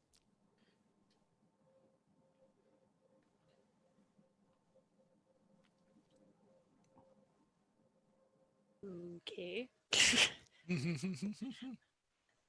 What about it made you think it was a Mornish encampment? Well, the firearms. Mhm. All right. No. So I'm curious, Mint. Mm. Are you going to actively be deceptive, or are you? All right, That's give me a yeah. deception roll. Fantastic. Love Okay. that reaction. Yeah. Can you hear the rattle when I nod my head? All right. So we can Okay. make an insight roll. Yep. Yeah. Anybody You wants to can sure insight can. Mint. All right. Where is my? Yeah, I'm believing everything that Mint says. Well, we'll see what Mint's roll is, but Yeah, I well, could do this absolutely terribly. Where is that? as terribly as a 5. Well, you never know. Wait, did I actually roll something or did it not work? it It hasn't didn't shown work. up yet. Yeah, it's being just a little slow, I guess, on my Yeah. end. I was pretty sure I entered it. There it is. No, it's not at So yeah, all. pretty much you get that. No, it's not a Mornish camp. Yeah, you're not convinced by Mint going, yeah, no. Wow. She looks totally shifty. Right, while she's putting on a shirt that says Mornish Camp of 03. Fantastic. Uh, uh, yeah. That was amazing. You gonna press her on it? I'm assuming it's a yes. I think that basically Leon does a double take because I get the feeling with a 5, Leon was fully prepared to just be like, "Oh no, of course I wait. Hold on, what?" It's trustworthy. Yeah. Yeah, we could totally trust her to tell the truth all the time. Wait.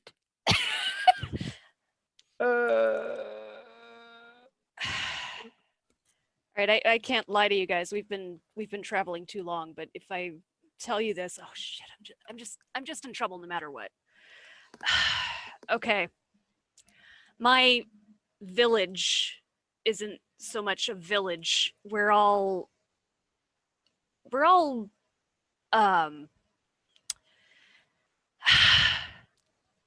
how do I put this without revealing too much so I don't get in total trouble? We're hiding from we're hiding from persecution. All of us. We're war criminals.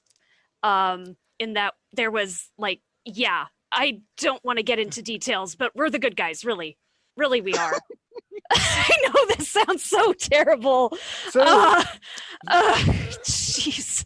so I was thinking perhaps Mornish deserters, but not so much war criminals.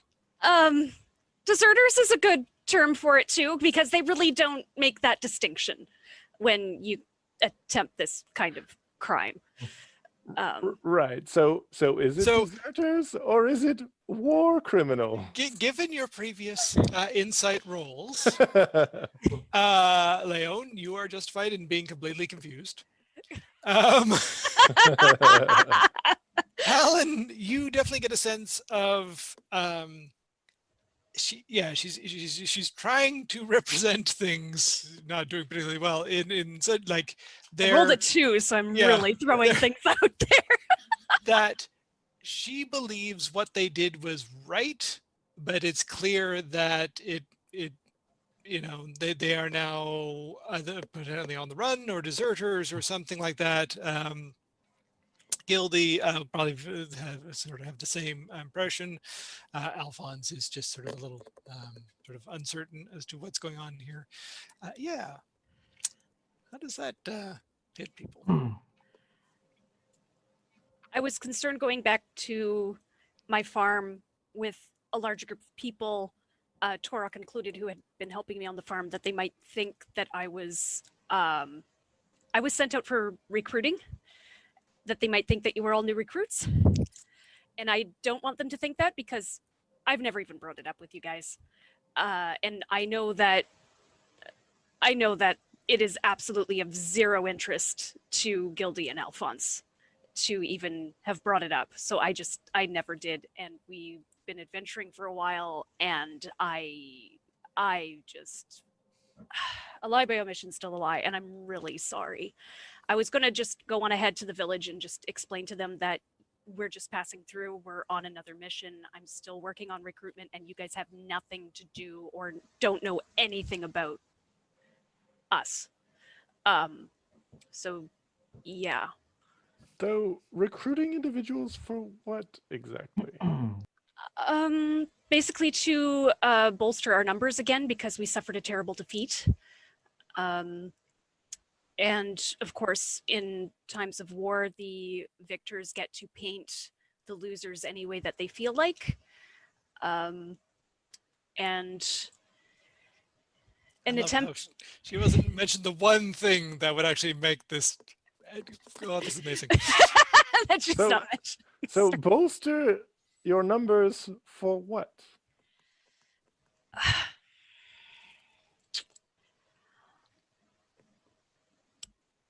An assassination attempt of the emperor.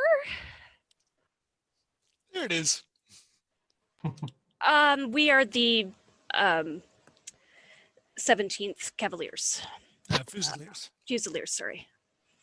Does All that- of you have heard this name.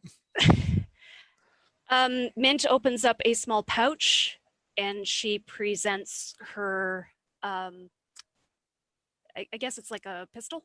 Yep. It is Yep. a very Mornish style pistol that you have never seen her use. Okay. How is she pulling this out? I basically Is reach there- into the pouch, and I draw it out by the hilt, but then she turns it around and just kind of has open hands to show them Okay. that, Is like, it's a pistol. there it's- any way to be able to misinterpret this as if she's pulling a gun on us? Probably not. Okay. Yeah. She's Cool. embarrassed. She is completely embarrassed that she let this go too long.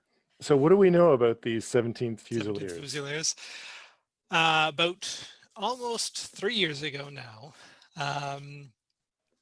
Well, actually, here I've got some information up right here because I have info, might come up today. And is this something that everyone would know, or is it something that Leon figures she should recount for everyone? Leon probably is going to recount it anyway. Well, it says here that it was 2 years ago. Yeah, so I think I was thinking sort of, anyway, it's almost 3 years now. Sort of, there's been 2 anniversaries so far. Was a rebellion within the empire where the 17th Fusilier Company did a daring raid on the imperial palace and tried to assassinate the emperor. Right. I feel like you mentioned that in the first session. Yep. Yep. The company was led by a daring captain who most people know died in the raid or the aftermath. I'm not quite sure about that. And there has been some sentiment in the empire for the past 2 years that sort of supports these heroes. The anniversary of this attack has become known as the Day of Defiance. And there have been peaceful shows of support for the brave traitors, that are generally horribly put down with gruesome violence. That's sort of the common knowledge of the 17th Fusilier Company. Okay. Would a history check give me anything more? Sure. All right.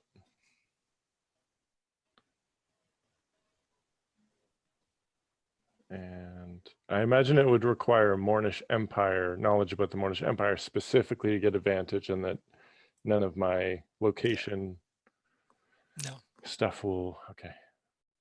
Oh, darn it. I have to set up my dice roller again because I accidentally left the thingy.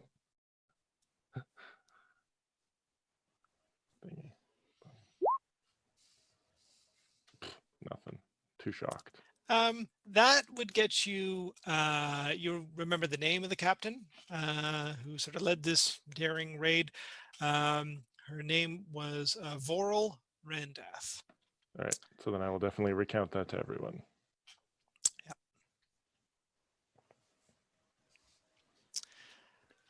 And yeah, as far as history knows, the Fusiliers were all, as well as far as the Empire has put out, the Fusiliers were all found and killed as traitors.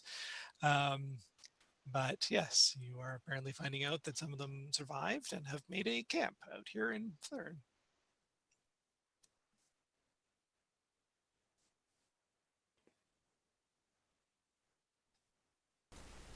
All right, Gildy is like super on guard. Like she's not really saying anything. She doesn't react very much to it, but she's just like she just kind of like bristles. I think Leon is probably going to move to be behind Gildy and Alphonse.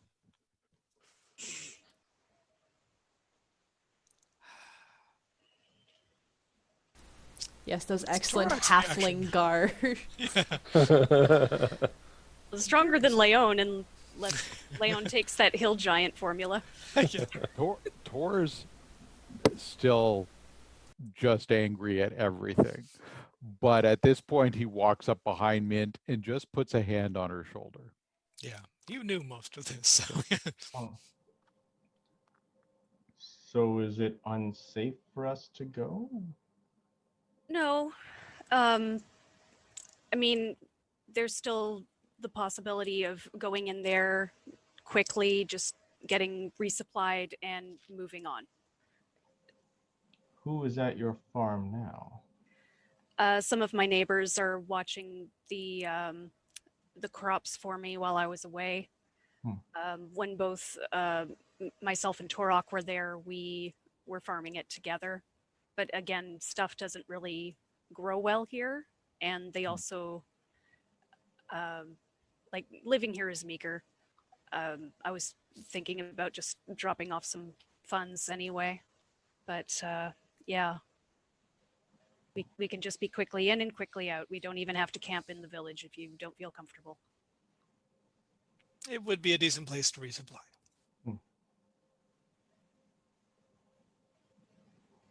If you think it's safe, otherwise. And Mint would probably know, that from here up to Katu, the trading sort of town, is still probably about a 2-week trek north through the hills and mountains. Yeah. So we definitely need the supplies. And Tor at this point looks at Mint and goes, "You and I could go alone if necessary."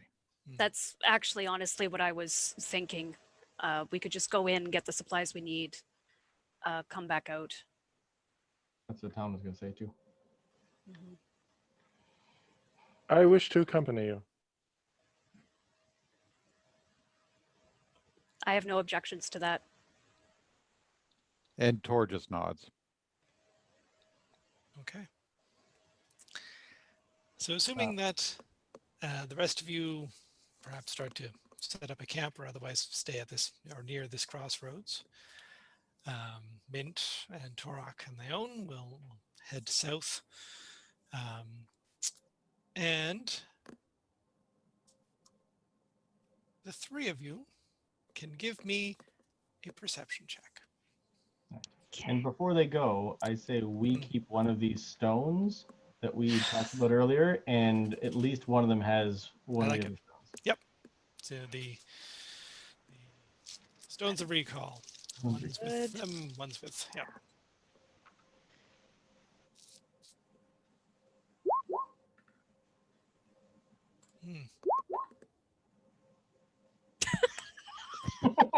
That's okay. Mint's a little distracted right now. Everything's so different. And so is Leon. Oh no. This is perfect. Okay. So Mint and Leon are busy kind of making side eye at each other. Yeah, it's like, Leon, sorry? So you travel south down this road, you come over a bit of a hill, and that reveals a little bit more of sort of the valley in front of you. And at the top of the hill, you can see sort of a good chunk of the village, and there's some farms around. It has actually changed a little bit, even since you saw it last, Leon. In terms of, it looks less of an armed camp and more of a village. You might have had trouble sort of distinguishing it now. And as you come down the hill on the other side and sort of start making your way to the last little bit towards the camp, Mint and Leon are again sort of a little bit distracted by their own thoughts and sort of, you know, side eye on each other. But Torok, who's distracted by other things and sort of looking out in a way, you see approaching the village and sort of skirting through some, they're not even really trees, just more sort of like tall, scraggly bushes. But probably a good like couple 100 feet away off the road, you see a bunch of sort of shadowy forms that seem to be trying very hard to go unnoticed and are sneaking toward the village. And that is where we were going to end this episode of the next level. Nice. Oh my goodness. We'll pick things up next, in 2 weeks, not next week, with what will probably be our season finale, the end of the beginnings portion of our campaign. We'll see how deeply we get into it. It might be a 2-part season finale, who knows? So yes, you will probably want to join us then. This is getting into some interesting backstory stuff for Mint and for Torok as well. So we hope to see you then. That will be in 2 weeks on the 25th. 25th, right? is that Yeah. right? Yeah. Yeah. Okay. I'm guessing. So, Yeah, okay. 25th. We'll see you on the 25th. Take care and yeah, be excellent to each other.